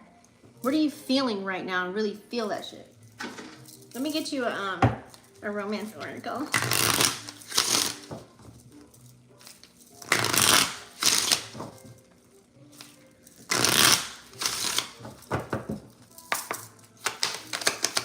Aries. Ooh. Past life relationship. You have known each other before, honey. Lord Jesus, why'd I pull this deck? Aries probably screaming at me like, what? So pretty much what this could mean, if you believe in it, in our past life or maybe in another realm, there could be someone here, maybe their spirit is connected with yours and it could have been a past life relationship. I know a lot of people get like past life readings, past life regression, you know, all that stuff. You know that energy of like when you meet somebody and it feels like, yeah, I love this deck. And it feels like you've known them for like 10 years. This literally is probably that energy, you know? And in 3D, and now, you probably don't know them from Tom, Dick, and Harry. You don't know them from, you know, an ant, you know, fly to shit. You know what I'm saying? Like, you probably don't know them. But when you do get a chance to talk to them or see them, or when this comes across to you, remember, South Node is in Libra.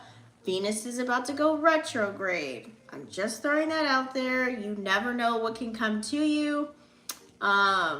Be open-minded. Just be open-minded.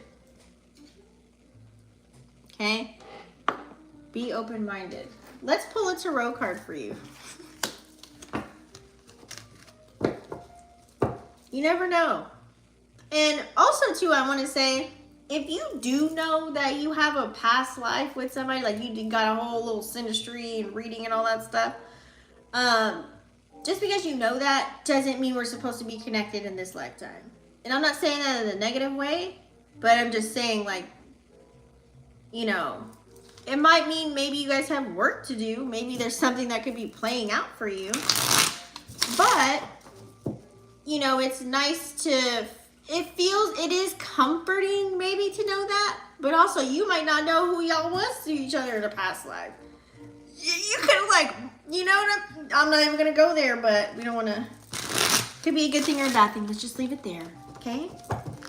But get to, you know, this is why you might have the comfort of it feeling familiar.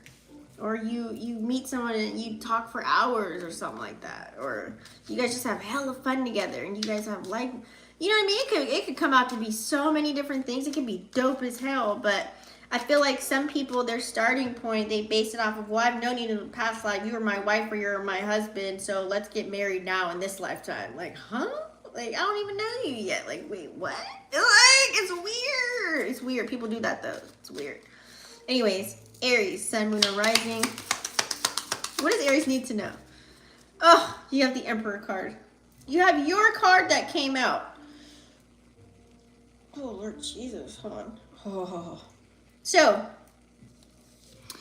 it did come out in reverse, though. So, Aries, your energy. With this fire and water energy playing out here, looking at all three of them, the Magician in the Mirror and the past life coming up here, you know, there's something maybe that you feel like a loss of power. You feel like someone or something is missing. Maybe it's like you are looking for a divine counterpart or a relationship right now at this time. Maybe you do want to have someone to come in with you, you know. You might not feel anything right now. You could be lacking the emotional standpoint, aka the divine feminine aspect. Even if this is not pertaining to anybody else, it could just be within you. You might be, you know, needing that nurtured love and care from a divine feminine energy, because it is, you know, lacking the emotion and empathy when it's the Emperor card is in reverse. Or it could play out another way. You know, every man and woman have masculine, divine, feminine energy. I'm just saying. So, and you look at the numbers that are playing out. You had number 5, which is an emotional number. It's feminine. 3 being neither or. But you never know. There could be someone that's trying to come into your surroundings, or maybe you are wishing upon a star for this to come through for you. You're using your magi for this to happen. It's like this could be something that's deep rooted within you. You really actually want to have someone you can share, you know, your life with, and you probably want to have someone that you want to be with. Look into it. But also too, maybe you feel like you have a lack of power, or possibly in a certain aspect of your life, or maybe you feel like you know, you could be manipulating a situation, possibly with the Emperor in reverse as well. So it can mean so many different things, but however it's pertaining to you, okay? You could be trying to control too much in your life right now, and you might need to ease up just a little bit and just surrender to a certain person, place, or thing, okay? So that's your reading, Taurus, sun, moon, or rising. Damn. Taurus came right out like, I'm ready to roll. Angel of balance. Okay, Taurus, you need to find a little bit of balance in your life, honey, baby. Look at this. So you're emotional, honey. You are in your emotions right now, Taurus. That number 48. It also comes out equally the number of 4. So something is happening within your home. Okay? Something is unbalanced in your home. That's why you have the angel of balance coming in. So what does this look like? You might be in a relationship with someone. You might have kids. It might be physically, literally talking about you. You might have some imbalance within your life right now, and certain circumstances or things might be playing out, or situations or experiences you might be having might be playing out for you to give you a little bit of balance. Like this looks like if you don't have a job, boom, they're about to be like, oh, you got the job, you start on Monday. Or if you're in a relationship you don't want to be in, boom, you're about to probably kick the person out and break up. You know what I mean? Like it could look like anything. I'm just throwing something out there where something is off. And you have the angel of balance here to show you. So use this moon in Virgo to look at those fine details on whatever aspect of life this feels like. Where's the imbalance? You know, Taurus, where that's at for you. So figure that out and you know, right before the moon's about to go into Libra. That way you have a smooth sailing when the moon goes into Libra. Or you can use this time while moon's in Virgo for the next 3 days to really figure this out. Okay? We all need balance in our lives. We all need to balance things out. You could be overindulging in a certain aspect of your life too, on something, on a person, place, or thing. However this is playing out for you, okay? Let's pull a romance card for Taurus.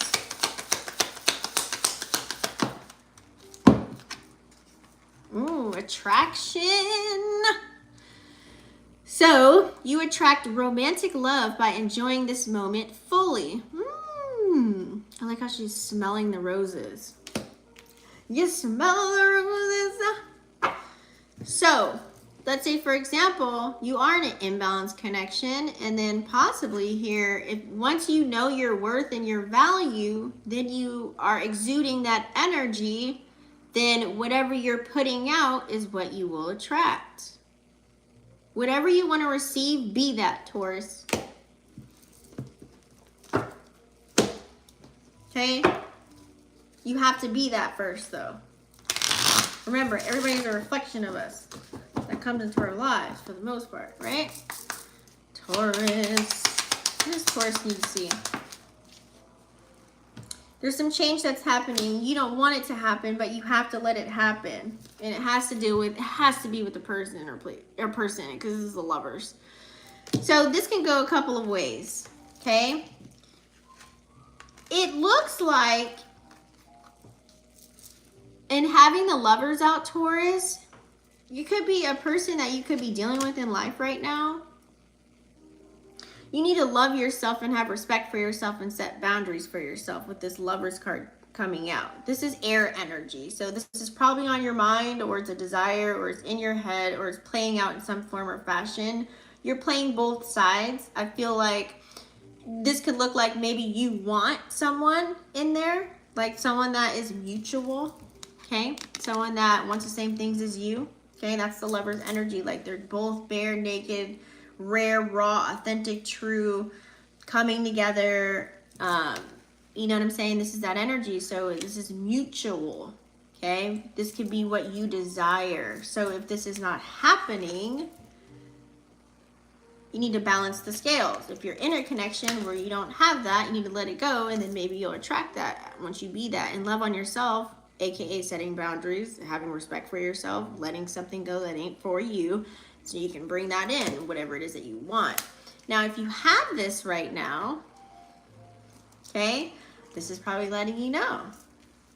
Some of you guys like to, you know, if you subscribe to Twin Flame Soulmate energy, you can. That could be coming towards you, or it could just be like supportive family members, or love, or loving on yourself, supporting yourself. I always say self-love is like right there, you know, committing to yourself. Like this looks like you setting boundaries, knowing your worth, knowing your value, and then being that love for yourself, attracting that in, and then boom, bam, pow, you have balance within your divine feminine, divine masculine energies. You're not so emotional, and now you feel comfort, you feel sanctuary, you're nurturing home, yourself, your chakras. Number 4, because 13 equals 4. And that's where you know, Cancer energy ruling the 4th house loves on themselves. Like they love on themselves. Well, they do, but they nurture home. They're very loyal. Taurus, you guys are just loyal as hell too. So pay attention. It's for somebody, and the answer is yes. Because some people hold on to people that might not be good for them. So don't be scared. If you feel like you're scared to let go of somebody, I would say let go and see what happens. You got to work on yourself first and love on yourself, because then you'll attract that, and don't worry, it'll come when it's supposed to come. Someone that has mutual respect, mutual trust, mutual love, right? Okay, moving on. Woo, these readings, honey. Gemini.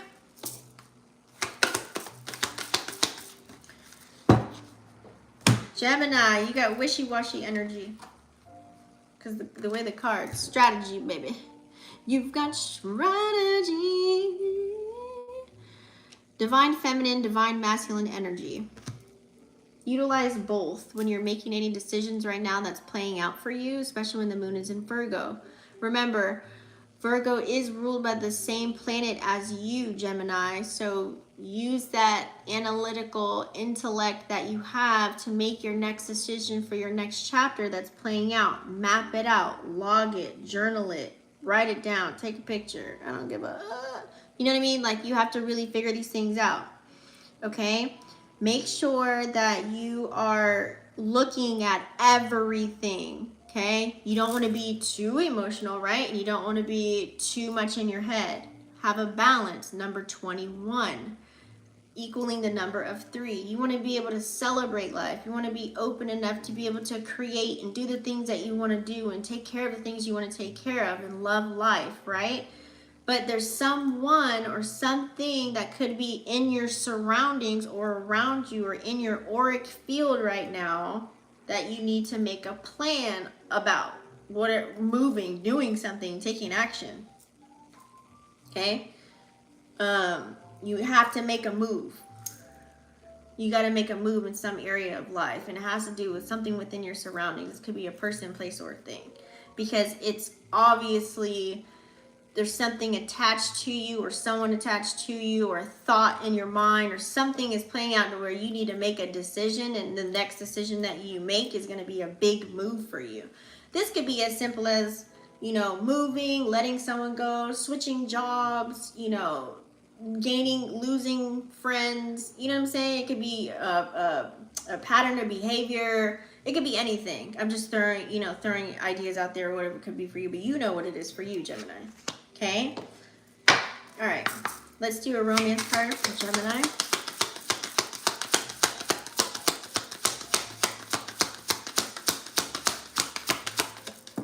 I'm like, ooh, look at that honeymoon. Okay? Look at that travel and everything, like the buildings. It's giving Italy for me. Enjoy the bliss of holiday time together. 2 people on the boat, okay? Whatever ship you're sailing, if you are shipping one, it's looking real nice. It's giving, I want to date you. I want to go have fun. It's giving, I want to spoil you. Let's explore the world. Honey, you know the honeymoon phase. It's always good in the beginning, right? Have fun. Get out there.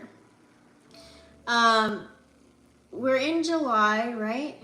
I don't know what the next holiday is. What's August? Hot August nights. I don't know. I don't celebrate holidays like that, sorry. But it doesn't literally have to mean that. But I feel like for you, it's just giving date. It's giving let's plan it out.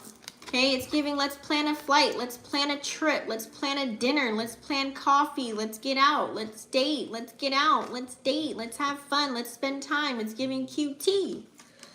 It's giving QT. 21 equaling 3, celebration. You probably want to be with someone, or somebody probably wants to be with you. It's like being together with something in your surroundings. Like plan it out, plan something out. This could be where you're at, or literally like planning something with someone to go travel somewhere, to go do something. This is you probably, you know, this could be a thought in your mind, and now you're like, you know what, I need to schedule time, I need to pencil it in. I'm going to Italy. I'm just like throwing it out there. Like, this is like what I'm seeing for myself. Like, you need to like go out and have fun.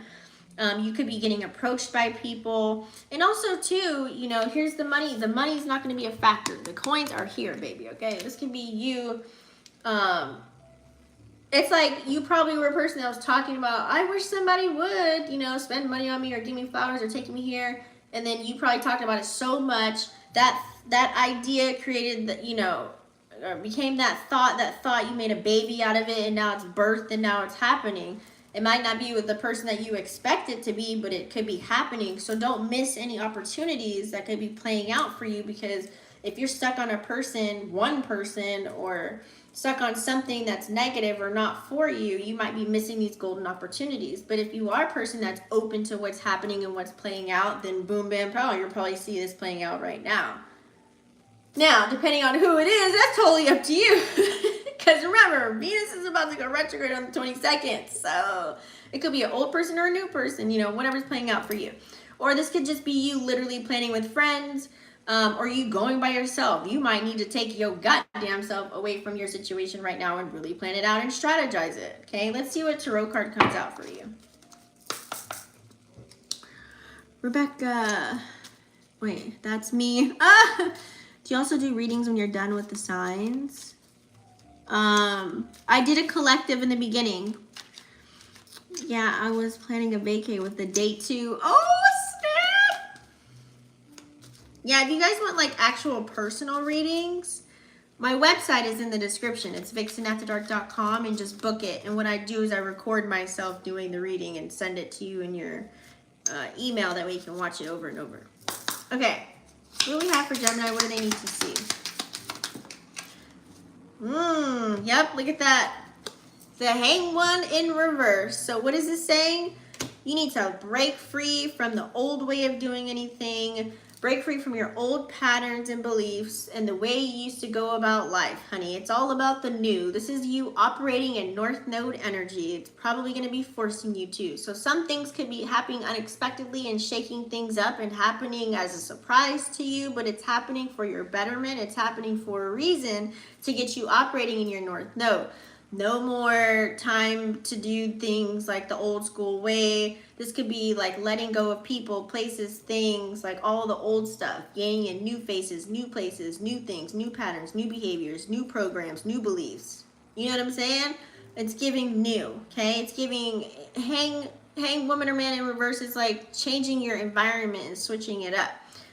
So you don't want to stay in that stuck, you know, suspended. What should I do? Should I do it? Should I not? That's that Virgo energy, overanalyzing, overthinking. Gemini, don't go there, because y'all can go there. You don't want to be too in your head. Just do it. Just take action and do it. Say yes. So I feel drastic transformations for you, but you need to get out of the space that you're in. You gotta shake things up yourself. You gotta maybe initiate it on your own, or get the ball rolling, or the ball might be in your court. You might all you have to do maybe say yes, or you might have to just tell yourself and pump yourself up, like, you know what, I do need to take a drive. I do need to go on this plane ride. I do need to go here and go to this water. Like, I do need to get outside. Like, I do, you know what I mean? Like, you might have to really force yourself to operate in the North Node energy. That's what it's giving. All right. Cancer, sun, moon, rising.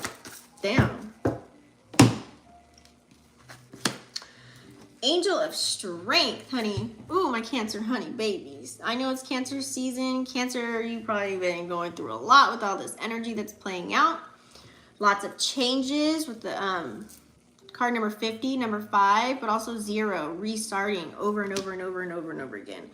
Cancer, I feel like for you, it's like you probably endured lots of strength. You probably endured, I'm getting like Leo energy mixed in with Cancer. I feel like Cancers have been like Leos this season, where it's like you had to build courage and strength to get through all of these changes. This could have to deal with your creative endeavors, you know, whatever you're working on or working towards.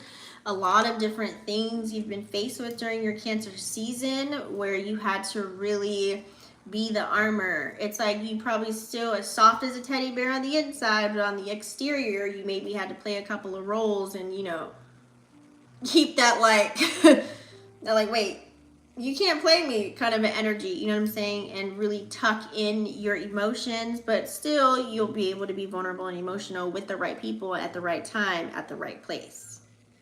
It's like you had to think of everything in one situation or in every single situation. So I like this for you, or some may need a little bit of strength, okay? A lot of situations that you could be playing out with a card number 50. It's giving reset with that 0, starting over, starting fresh. You might have to experience new things. This is North Node energy. You probably experienced a lot of new situations. You didn't have a guide, you didn't have a map, but you went based off of the ingredients in your cabinet, your seasonings that you season your chicken with, aka your experiences, things you went through, all of that to be able to deal with these new journeys, these new chapters, these new pages that you've been experiencing. Okay. And the number 5, it allows you to maybe be in your emotions a little bit. You know, I feel like be proud of yourself, Cancer, if you've been getting through things. And also too, if you know, are in the lower octave, you know, and you maybe need a little bit of nurturing. You might need a little bit of praise. You might need that, hey, you did a good job. You know, you made the right move kind of a vibe. Angel of Strength. Okay, you might need something. Sometimes we need a little bit of that. You know what I mean? Even though you may know you made a right move, sometimes you might need to hear another perspective from somebody else, and that's okay. But you don't want to be, you know, constantly gaining validation from other people. Hopefully you weren't doing that. You know what I mean? But it's okay to get like, you know, I needed a little bit of a confirmation. Okay, cool. You know what I mean? Because sometimes you can think that your next move is the best move, and it might be totally just not that. You know what I'm saying? So, you know, you Cancers, but I like this for you. So far, let's get you a romance card for Cancer, Sun, Moon, or Rising.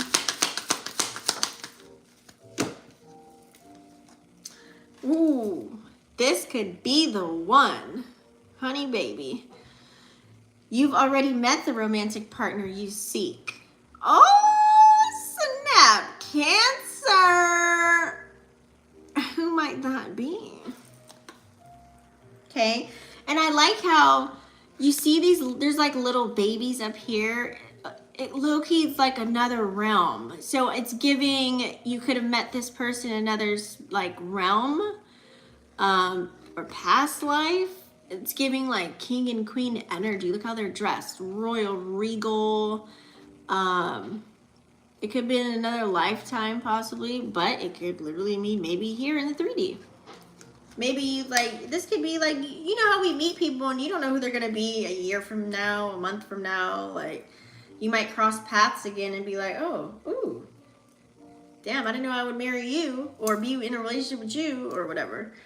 And I think romantic partner. Also, house number 5, okay? House 5 is romantic partnerships, okay? So what do you have in house 5? It could be, look at that sign that's in your house 5 maybe. That could be something, doesn't have to be. Just an idea. But romantic partners, you know, this doesn't mean that's going to be there forever. It could just mean someone that, you know, whenever you need a cuddle, a rub, a hug, you know, whatever romantic means for you. Cancer, what does Cancer need to see?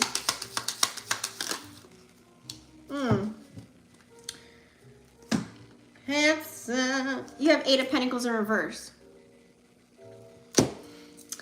Cancer, are we focused on the wrong things? Okay. Cancer, it's not all about money. 8 of Pentacles in reverse. You could be so focused on your bag and money and opportunities, your bag and money and opportunities.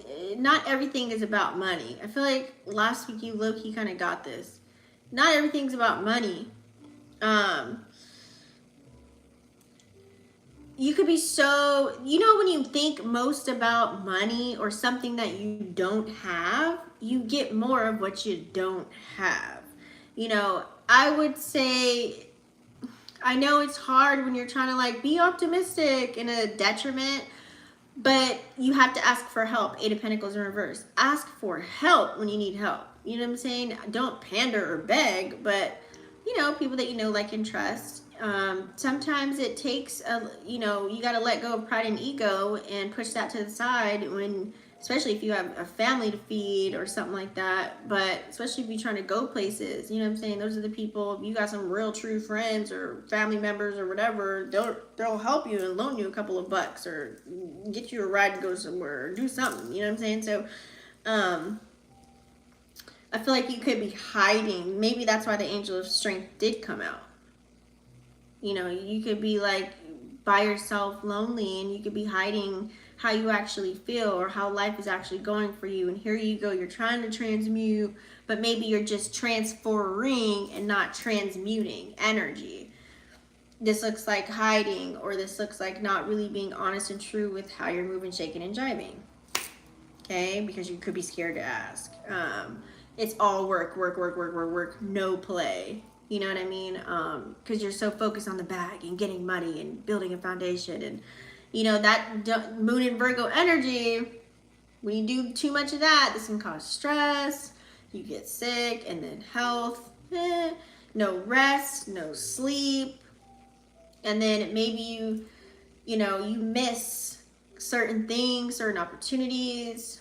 You may think you have it all, but then you really you could be in a whole illusion of looking at, you know what I mean? You never know.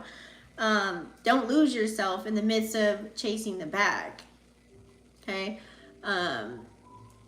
You could refuse too much too.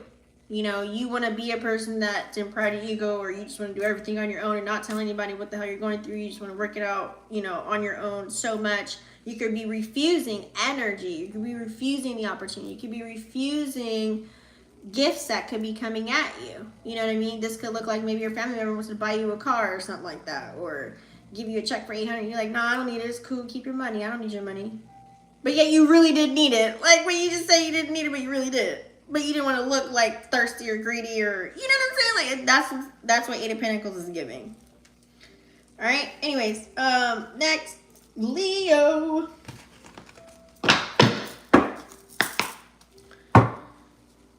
Let's do a shuffle. Leo, sun, moon, or rising. Yeah, I might do a one card after. Ooh, look at that cornucopia. Master number 11, I like this. So you are just continuing to take action on your dreams, honey. You're taking action in all aspects of life. This can be you working on health, fitness, career, money, vacay, friends. You're really trying to hit all aspects of life. I feel like in an even fashion, even form, in a balanced way, using that Virgo energy, being very practical about the things that you want to carry out, also being real and being yourself, and seeing all of the fruits of your labor come to fruition. So I like this for you. Let's get you a romance oracle. I'm going a little, I need to go a little faster. Playfulness. So to recapture romance, allow your inner youthful spirit of fun to shine. Okay, so get outside and swing on that swing, honey. Yeah, have a little bit of fun. We have a lot of fire energy playing out. We have Mercury, Venus, and Lilith in Leo. I'm pretty sure you've been very flirtatious, or, had a couple of one-night stands, or you've been dating maybe. It's already in the cards. It's in the stars, I should say. So get out and have a little bit of fun. Hopefully you are not just like work, work, work, work, work. Hopefully you are actually,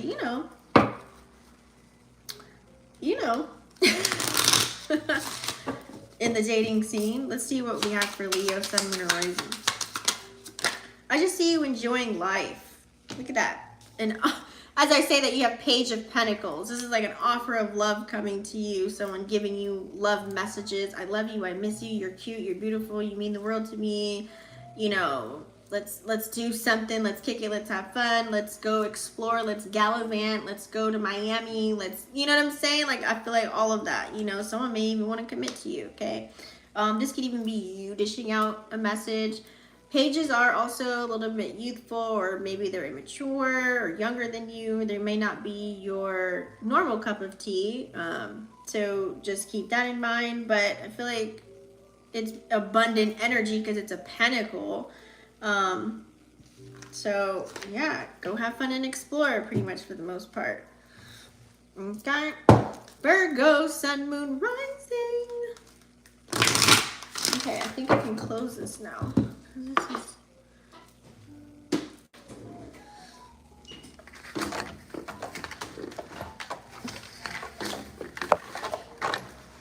This thing is so fucking hard. Hold on.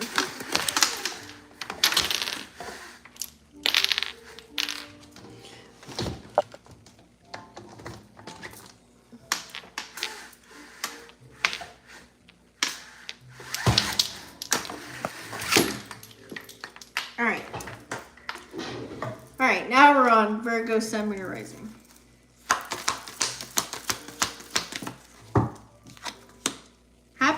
family. Like this for you, Virgo. This could be a desire. This could be something that's going on right now.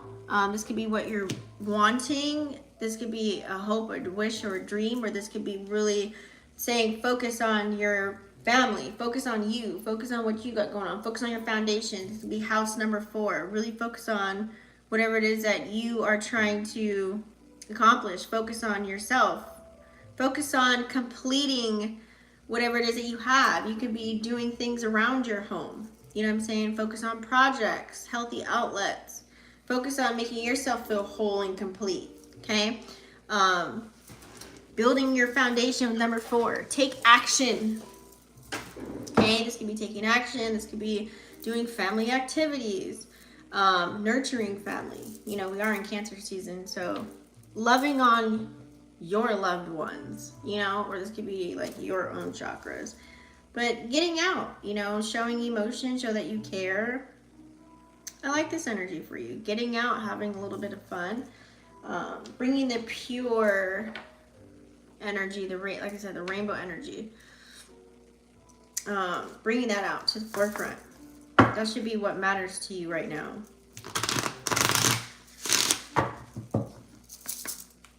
Virgo, Sun, Moon, Rising, this is your romance oracle.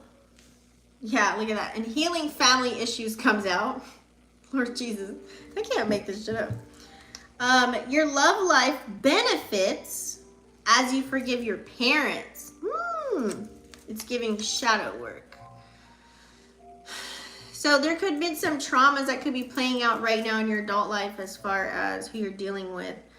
The issues or challenges that you could be facing right now. So let's say, for example, if you have mommy or daddy issues back in the day, this looks like you may be, I don't know, being in a connection with someone that is a master manipulator or a narcissist or something like that. You know what I mean? And you like are toxic, and you being so involved into it and loving it and still messing with them, and you know they're bad, and you go back to them, you leave them, go back, leave them, go back. Whatever. I'm just giving a scenario of what this could look like as far as like, you know, maybe needing to forgive or heal that aspect of your life so you can move forward and have healthy connections in your adulthood, you know, and you're not in no mess or having any jacked up circumstances happen for yourself. Because really it always boils down to whatever happened to us in our childhood, on why we're stuck on what we're stuck on in our adult years. So I would say Cancer season still uses tail end of it for shadow work.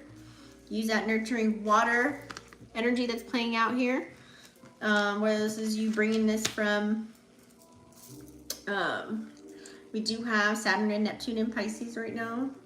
Okay, so bringing that in, bringing that little water energy in, nurturing yourself, setting those boundaries, healing yourself, shadow work, working on healing. Once you can resolve that, because look, there's like a person in the sky up here. You know what I'm saying? So it's just healing, very healing. But also too, this can be figuratively speaking, like literally now. Maybe there is something within your parents right now, like for real, that's playing out. It could be literal, for real. That way you can have this happy family, right? Family doesn't have to be blood either, okay? Whatever you deem as family. Make it make sense for you. Making sure everything's good on the home front, right? What's the message that Virgo needs to see? Nine of Cups in reverse.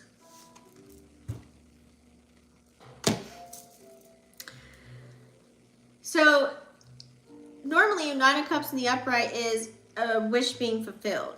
With it being reversed, it's kind of like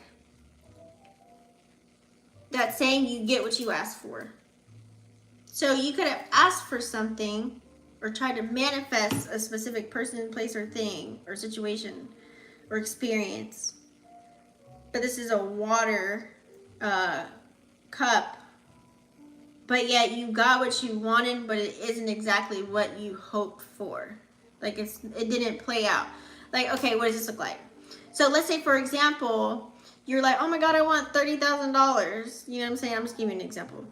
And so you like manifested, like did all these 369 method manifestations and wished for it and did prayers and meditations and everything. And then boom, something really bad happened to you. And then all of a sudden you got a check for like, you know, $29,000 and some odd change or whatever. But in the midst of that, you had a scar, a broken bone. I'm not wishing this on anybody. I'm just saying, like, you have to be careful of what you ask for, because you'll get it. But you got to be very specific and very detailed, because it could come to you. You got the 30,000 now, but look at you now. You know what I'm saying? So this is that 9 of Cups in reverse. You got what you wanted, but it was an unwanted gift. It's like a gift and a curse at the same time.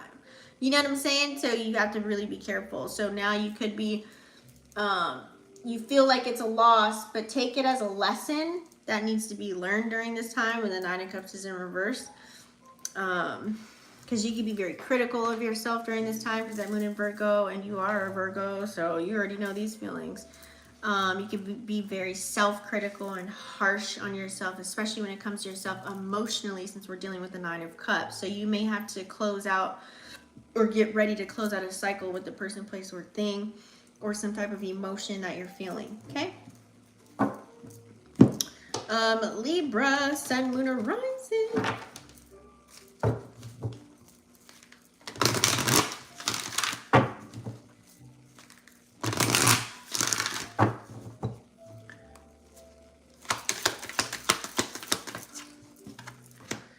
The Sun. Ooh, are we happy, Libra? Ew. Taking action. Inner child. Having fun. Playful. Warm. Joy. Loving. You're outside, honey. You must be in the pool. You must be swimming. You are going with the current. You are flowing in a flow state. Happy-go-lucky. Letting your inner child play. Or it's telling you to do this. If you're not that, it's telling you to flip it around. You know what I mean? See the positive in situations. Be optimistic instead of pessimistic. You know, if you're in the lower octave. But if you're in the higher octave, I feel like this is you take action. Transform. You could be going through a transformation. You could be having your hands in so many different things. Work could be great. Your relationships could be great. You could be trying new things. You could be learning new things. You could be going outside for real, experiencing life. You know, it looks like a lot going on. I like this. I get a good vibe from it for you, Libra. Let's get you a romance oracle.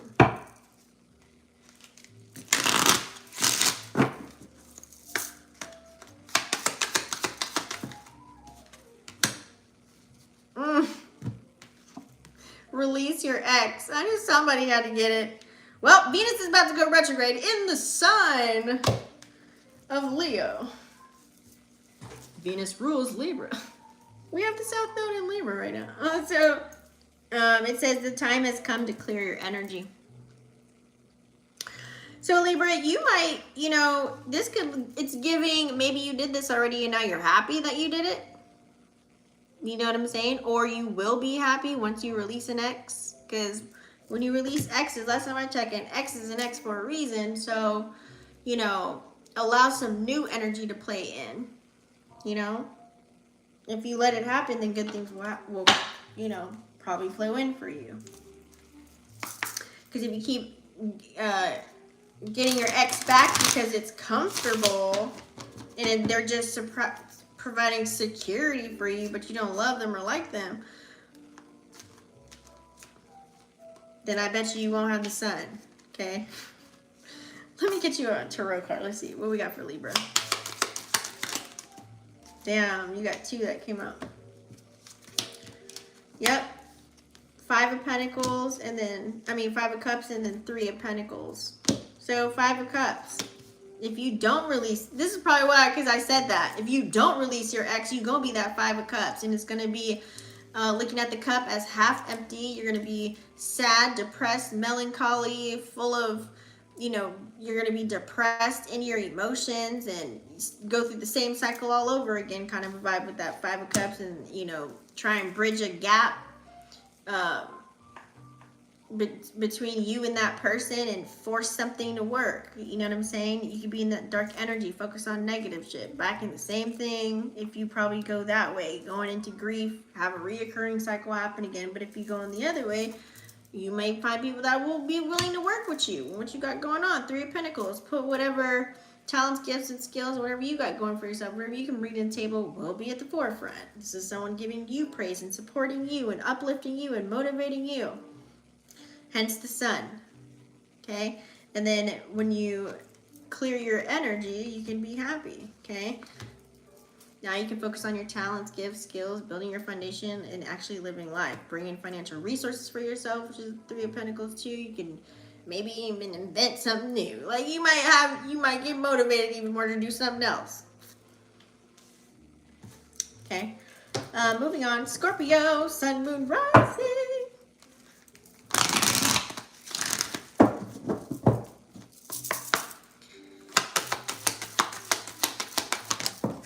Scorpio. Ooh, I think you got this last time. Look at that. You could be a master number 22. You got yin and the yang, honey. Master number 22. That could be very prominent for you. You know, you could be a person that is, you're trying to build something for yourself too. That could be house 4. It's a Cancer house, Cancer season. You could be dealing with the Cancer, or this is you really focusing on yourself for once and for all, really paying attention to you. And also too, maybe it depends on, you might be around certain people. This could be in your home or in your dwelling, or people that are around you.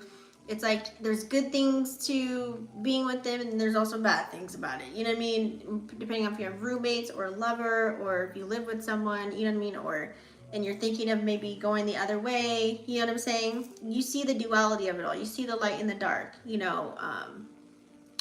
It's not bad and it's not good. It's like it helps and then it hinders. It's like it's a double-edged sword. It's giving double-edged sword in a situation that you are in right now.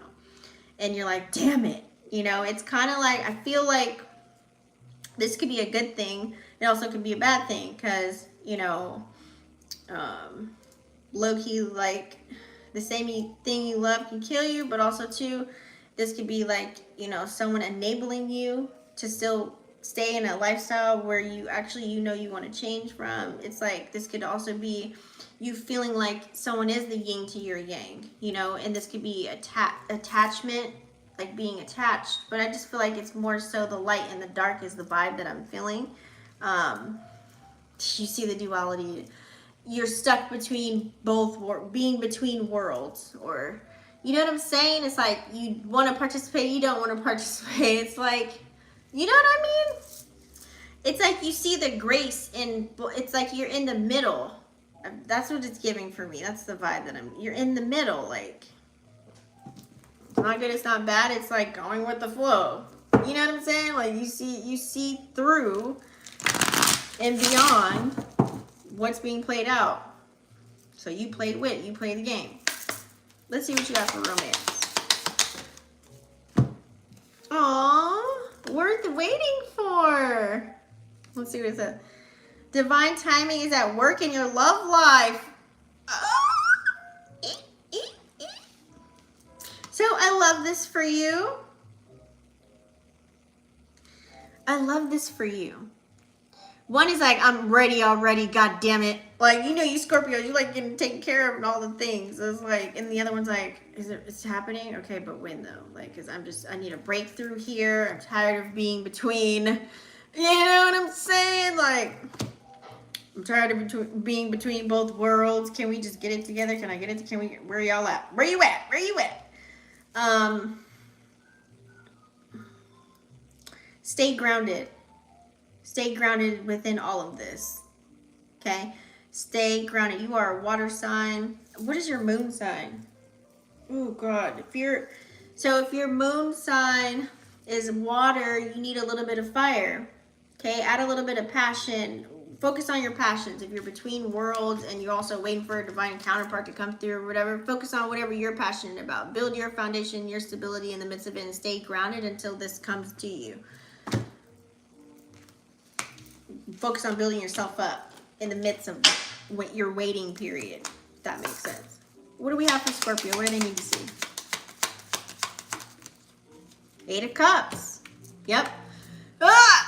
Literally what I just said. Focus on, you know, what are you passionate about? What is it that you want to do? What are you tapping into right now? Focus on that. Walk away from people, places, and things that don't even matter right now at this time. That ain't even bringing you nothing whatsoever. That's not adding to your, your gumbo, your gumbo pot. Walk away, okay? There's more to life than this duality. This is why you're waiting. There's more to life than sex and materialistic things. This, okay? It's like you're tapped in, tuned in, turned on up here and down here, right? Duality. So it's like as above, so below kind of a vibe is what I'm feeling from this. You want someone, when they do come, that matches you, like literally. And sometimes in order to do this, you may have to walk away completely from a person, place, or thing. It might be hard, but this will probably be your like bow and arrow catapult to your next journey. Like I said, focus on something that you're passionate about, and everything else will follow you and come to you when it's ready in divine timing, right? There's a deeper meaning to life. You know this already. I feel like it's not even, once you have this right, and you're right here in your heart space and in your mind, you know what I'm saying? Like, these are going for you and you're all healed up and all the things. Like, focus on your passions and what you got going on, then all that other shit will come. The materialistic shit, the house, the car, the white picket fence, the baby, the family, the dude, the girl, whoever, you know what I'm saying? Like, that's your message. Sag, sun, moon, rising.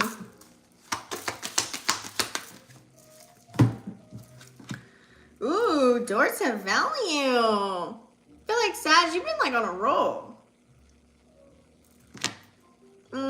So, a lot of opportunities that are around you, hopefully that you're seeing them as you're taking action. I feel like you are. You're opening up doors and opportunities, or this can mean that this is coming towards you, so make sure you're ready for them and you're ready to, hopefully you're in the receiving mode as well, okay?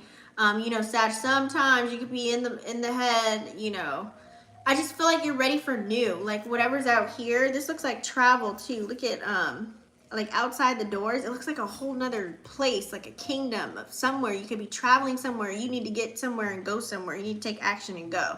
I feel like there'd be more opportunities because what's around you right now ain't enough. And the one after the 31 equaling 4, whatever it is, you need to get away from home. Like you need to go away. You need to travel. You need to go to another country. It's like you need to just be free and go somewhere else. And I feel like even more doors will open up for you. Or I feel like this is a thought or desire in your mind. Or you believe that this is what I'm saying. You believe this. This could be in your head like, oh yeah, I feel the same way. You're right. Like I need to get the hell out of Dodge. And I just feel like everything will just come to you. And also, too, you could already have, like, you are the esoteric bag and you know this. And that's why, hence, the coins are also on this side of the door and it's flowing for you. And then you're opening the gates to go, like, you are bringing the bag elsewhere. You could be a teacher.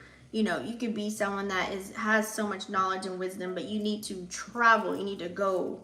You need to move. You've conquered this area already where you're at. Number 3. You've conquered all of this. So you need to go elsewhere and conquer that. Let's get you a romance oracle. It's time to go create a home somewhere else, Sag. Oh! Wedding! Oh, shit! This situation involves marriage. Well, shit. Sag, if you're already done goddamn Sag, Sun, Moon, or Rising, if you're already goddamn done conquered whatever it is that you got going on, you got everything going down for yourself, I feel like there you go. You need to get away and maybe you'll find that counterpart, or this is you maybe even committing yourself. Like, it doesn't have to be a person, but this could be you committing to yourself to go somewhere else, you know what I mean, and commit to whatever opportunities arise there in a new area. But this can literally mean maybe there's a potential for you to meet a divine counterpart. You gotta go. You gotta get out of where you're at. Get out your comfort zone. Go to some new places. See new faces. I'm hearing travel. What do we have for Sag? What do they need to see? Ace of Pentacles. I can't make this shit up. It's giving wedding bells, literally. It's giving, like, whoever you meet, they have the same likes, common interests. Y'all into the same things. It's giving Ace of Pentacles energy. Y'all can build empires with this. This is new offers, new opportunities, door to value. You guys are both valuable. You guys both bring, you know what I'm saying? Like, that's what it's giving here. Oh my God. It's like bringing in, like, Ace is bringing new beginnings. They also bring in new resources, new job, new everything. Oh my God, I can't breathe now just thinking of all of this. This is a new world, a new chapter, a new page. Like, literally what I was just saying, you need to go to a new world, a new place, a new shit. Then I feel like you're going to be superly fulfilled.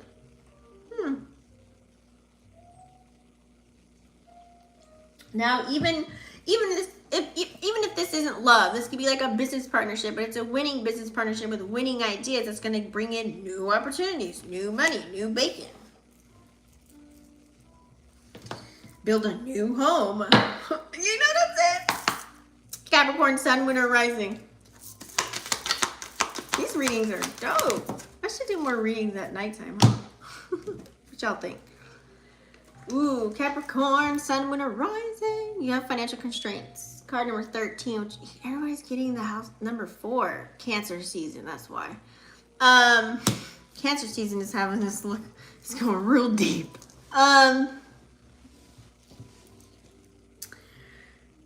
Capricorn.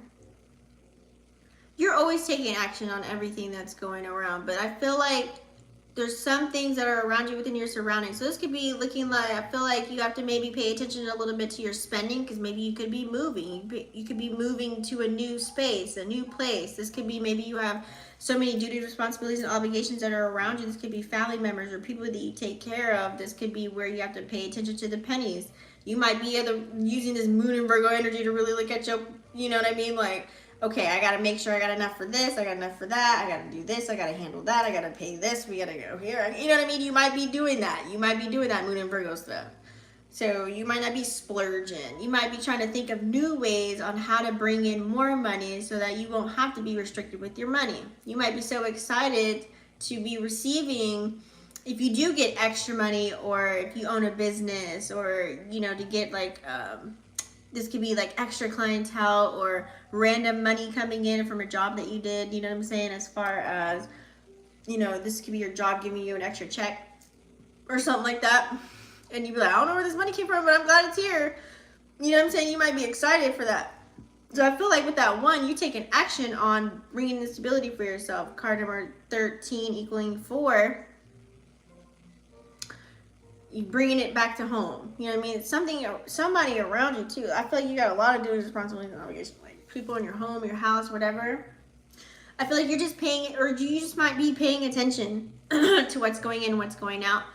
Financial constraints. I mean, if you think of yourself, we can do esoterically speaking too. If you think of yourself as the bag, this could be you like making sure that no one is wasting your time or energy or money. You know what I'm saying? Maybe business is a little bit slow. So now you got to revamp a few things because it has cobwebs here. You know, you're opening the door to maybe might got to try a couple of new things. You might got to revamp something. This is you maybe going to a higher stature at work. So you got to maybe work a little bit harder or pass a little bit more tests to get another, go to another level at your job, or in your business, you might have to do some rebranding, revamping, readjusting, reevaluating, you know, switching things up or finding new ways on how to make money and bring more money in. Let's get a romance card. That could be your focus. Or this is you maybe budgeting. Just creating a budget. Maybe Spirit is telling you maybe create a budget. Very soon. So clearly decide what you want so that it comes to you now. I like how she's leaning on him. You know what I mean? She's leaning back. Like, this is someone you want to be able to lean on too. I feel like the person that you want That's why I'm saying clearly decide. Clearly decide. It's giving, you may want somebody, but you may not be able to, you may be able to physically lean your back on them and get this love. But as far as the actual support that you're looking for to like uphold like paying bills, house payments, car and all that stuff so that you guys can be together and be all lovey-dovey, I feel like the financial part might be missing. So make sure you clearly decide what you want is what you actually need, Capricorn. Because you might be manifesting something. You might be that 9 of Cups in reverse. And if the person that you in love with and you like and all the things, they might not be where you need them to be right now. So you might be, your finances might be restrained, because then it's giving your pockets is going to be drained, because you might be having to build them up and take care of them. And that puts you in a detriment because they ain't where you at. So you end up using all your stuff to get them to where y'all at. You know what I mean? And then you can really, you know what I'm saying, lean back and lean back. You know what I'm saying? So be clearly deciding what you want, because you gonna get it. But make sure it's what you want. Ah, shit. Okay? You know you like stability. You know you like someone that can actually also, you know, buy you a couple of things or take care of you. Like, you don't want to be the only person taking care of. That's like taking care of a goddamn kid. You don't want that. But you might like this person. You might love their love and their comfort. The touch, the physical them, all that other stuff. They might have the other side of the package, but do they have the other part? Where you guys can build the structures of everything. You know what I mean? You have a solid foundation. What do we have for Capricorn? What do they need to see? Ooh, you got 2. Every time I say this, I'm not going to say that anymore because I get 2 cards. So yeah, 2 of Wands. You have this vision of probably of the idea of the person that you want to have, right? But you might be on a different path than them. You know what I'm saying? You might have a different vision than they do. It's like you guys might have the same likes and interests and everything, but it's going to lead you to 2 different paths of life. You know what I'm saying?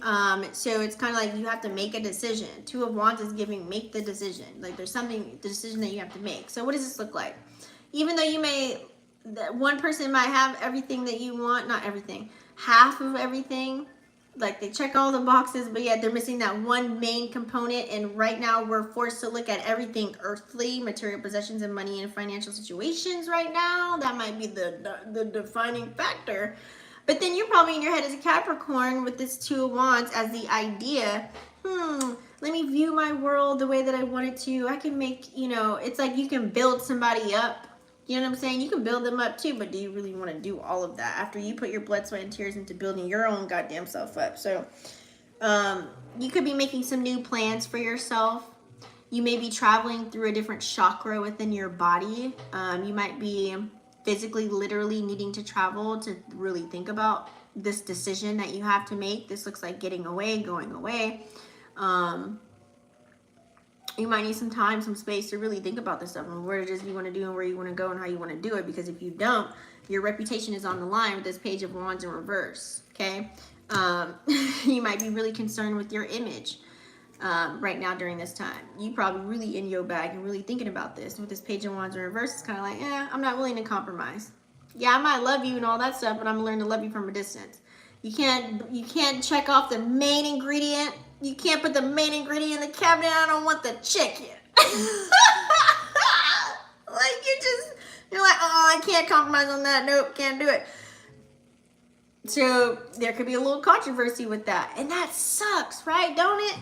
Like when you find like something real good and then one of the main missing things. But then you also got to think, you know, it sucks because like you don't want potential. We can't fall in the midst of potential, especially if you're a person that already has kids, or you're already running a low-key business, or you're at a great place right now. You might not be in the position to take care of a whole nother person. That's 6 figures in itself. You know what I'm saying? So I mean, because some people have the idea of, you know, why can't we build together and do things together? It just depends on where you're at in life, if you can do that. You know what I'm saying? If you can have the patience and the willpower and the strength and you believe and you have the faith and, you know what I'm saying? like both of y'all are in agreement with that and have that contract that you can do that.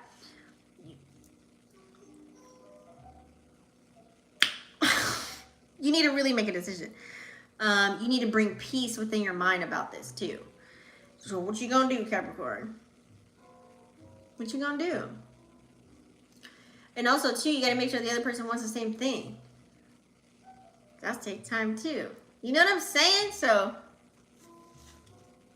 could be a little controversy in your mind with that. You might have to, you know, Page of Wands reversed is giving like blocking energy or removing your energy, removing your energy away from, or lightening up the fire over there, or the passion or the desire for this person. And it's slowly kind of just like, okay, I'm gonna move it over here, I gotta go over here, because you are the whole bag, right? So yeah, make a decision, Capricorn. Who you want, what you want, where you wanna go. Aquarius, Sun, Moon, or Rising. Damn, that came out fast. Y'all got something to say? I feel like you got this last time, didn't you? Angel of Love. Angel of Love, 49. Love, you live in love. You want love. You need love. You need it. You need love. You need to be in your heart chakra. You crave it. You want it. With that number 9, since 4 is a feminine, no, it's masculine. You're taking action. You need to take action. 111. You need to take action. You need to take action on what it is that you want as far as the love factor. You need to love on yourself a little bit more. Do you love yourself? Shit. Do you love yourself? Are you questioning? Do you love yourself, Aquarius? Do you love yourself? Really think about this. And then you have that number 9. It's not feminine nor masculine. It's kind of like, So this could be teeter-tottering in your mind. Now, depending on how you react and respond and how you play things out is really going to hit home for you with this Angel of Love. Angel of Love. It's like there could be something that's playing out right now for you in your love life to where you got to pay attention to this. How are you loving yourself? Are you neglecting yourself, or are you loving on yourself? Do you even have the confidence within you? Do you even have enough in your heart to like love unconditionally? You know, if you want that, are you exuding that? You know, like these are the questions that could be arising in your mind. Is something coming to an end with the number 9? You know what I'm saying? You got to really think about these things.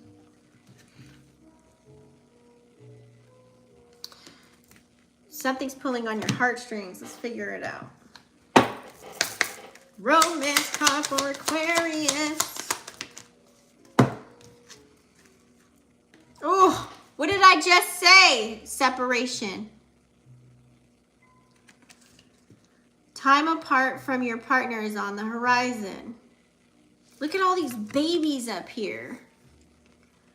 She's laying on the bed, damsel in distress, and you're standing up. Masculine energy, number 4, masculine. You're in your divine masculine. You're lacking divine feminine energy, Aquarius. This could be why time apart from your partner is needed.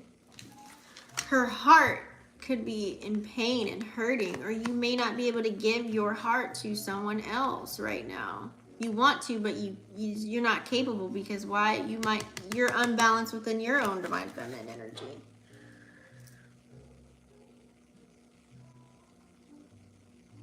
It's like, look at this. It's like this person is holding on for dear life, and then you guys like, it's like, don't go, holding each other's hand. Don't leave me behind. And you're like walking away, but holding your heart at the same time. So there's love here. There's passion. There's definitely love. There's definitely passion. But sometimes breaks are needed.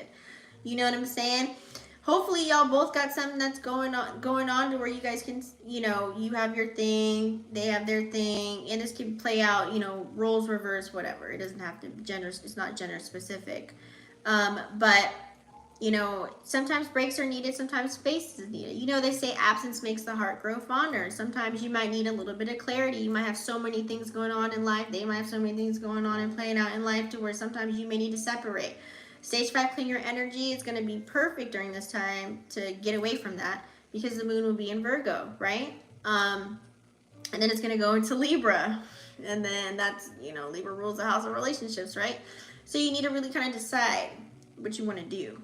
Okay, it's like you want to stand there and be there, but do you know how to love? Space is definitely needed.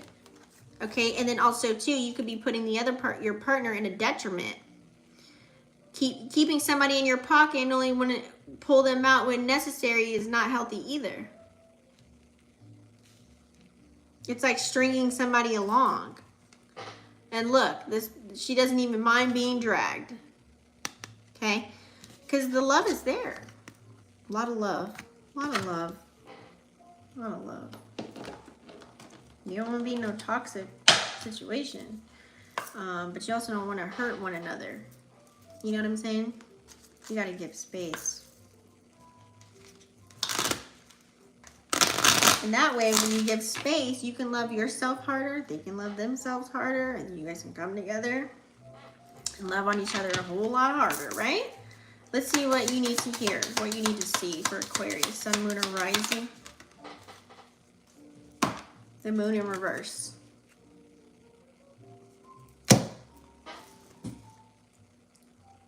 Aquarius, there's some fear that you may have within you right now at this time. Let it go.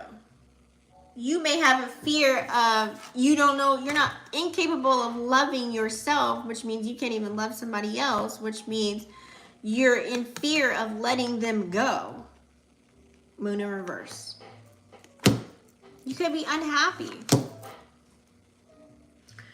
So you have to have space and you have to make sure this is what you want.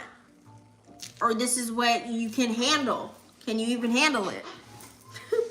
But also the moon in reverse, pay attention to your dreams because, you know, moon in Virgo energy. And then also we have, that's opposite of Pisces, right? So pay attention to your dreams. You may be receiving messages in your dreams as well, okay?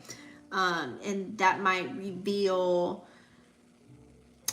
is that the moon? Hold on. That might reveal some mysterious energy for you. Okay, as the moon is like, so this is a no card, by the way. Yeah.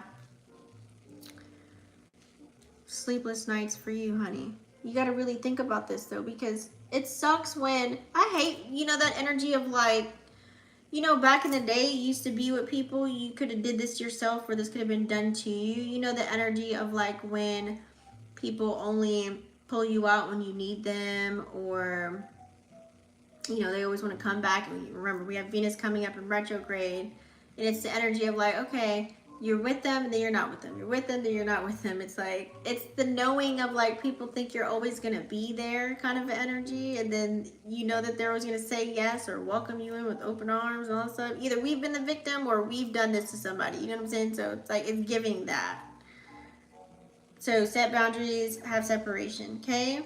And then you come out healthier. You know what I'm saying? Do what's healthy.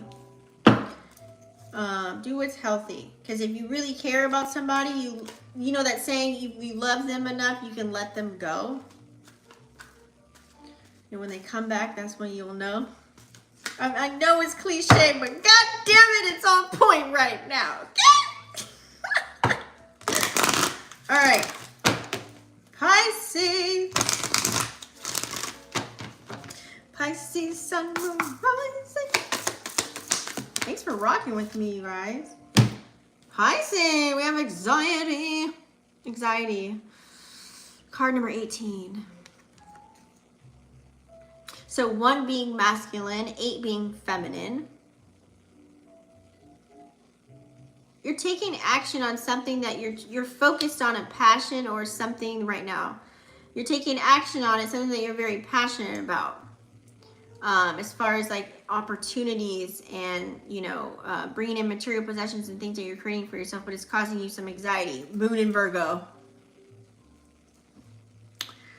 That's that moon in Virgo. Anxiety, honey, okay? Stress. What are we stressing about, Pisces? What's going on with you?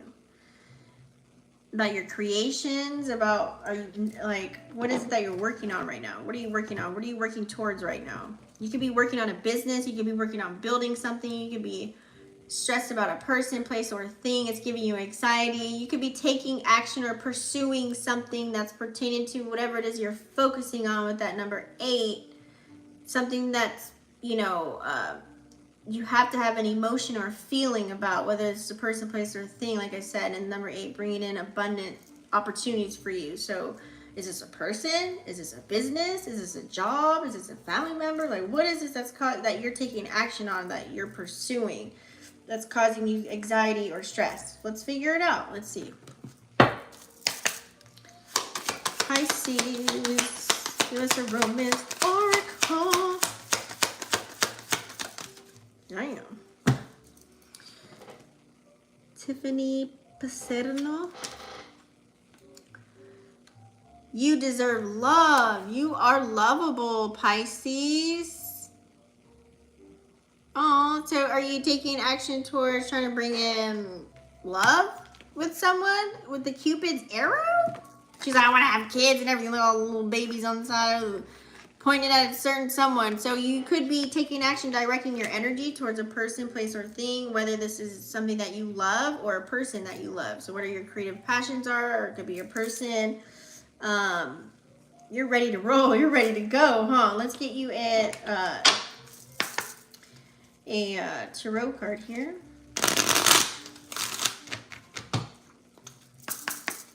Okay, what do we have for Pisces? What do they need to see? Pisces, Sun, Rising.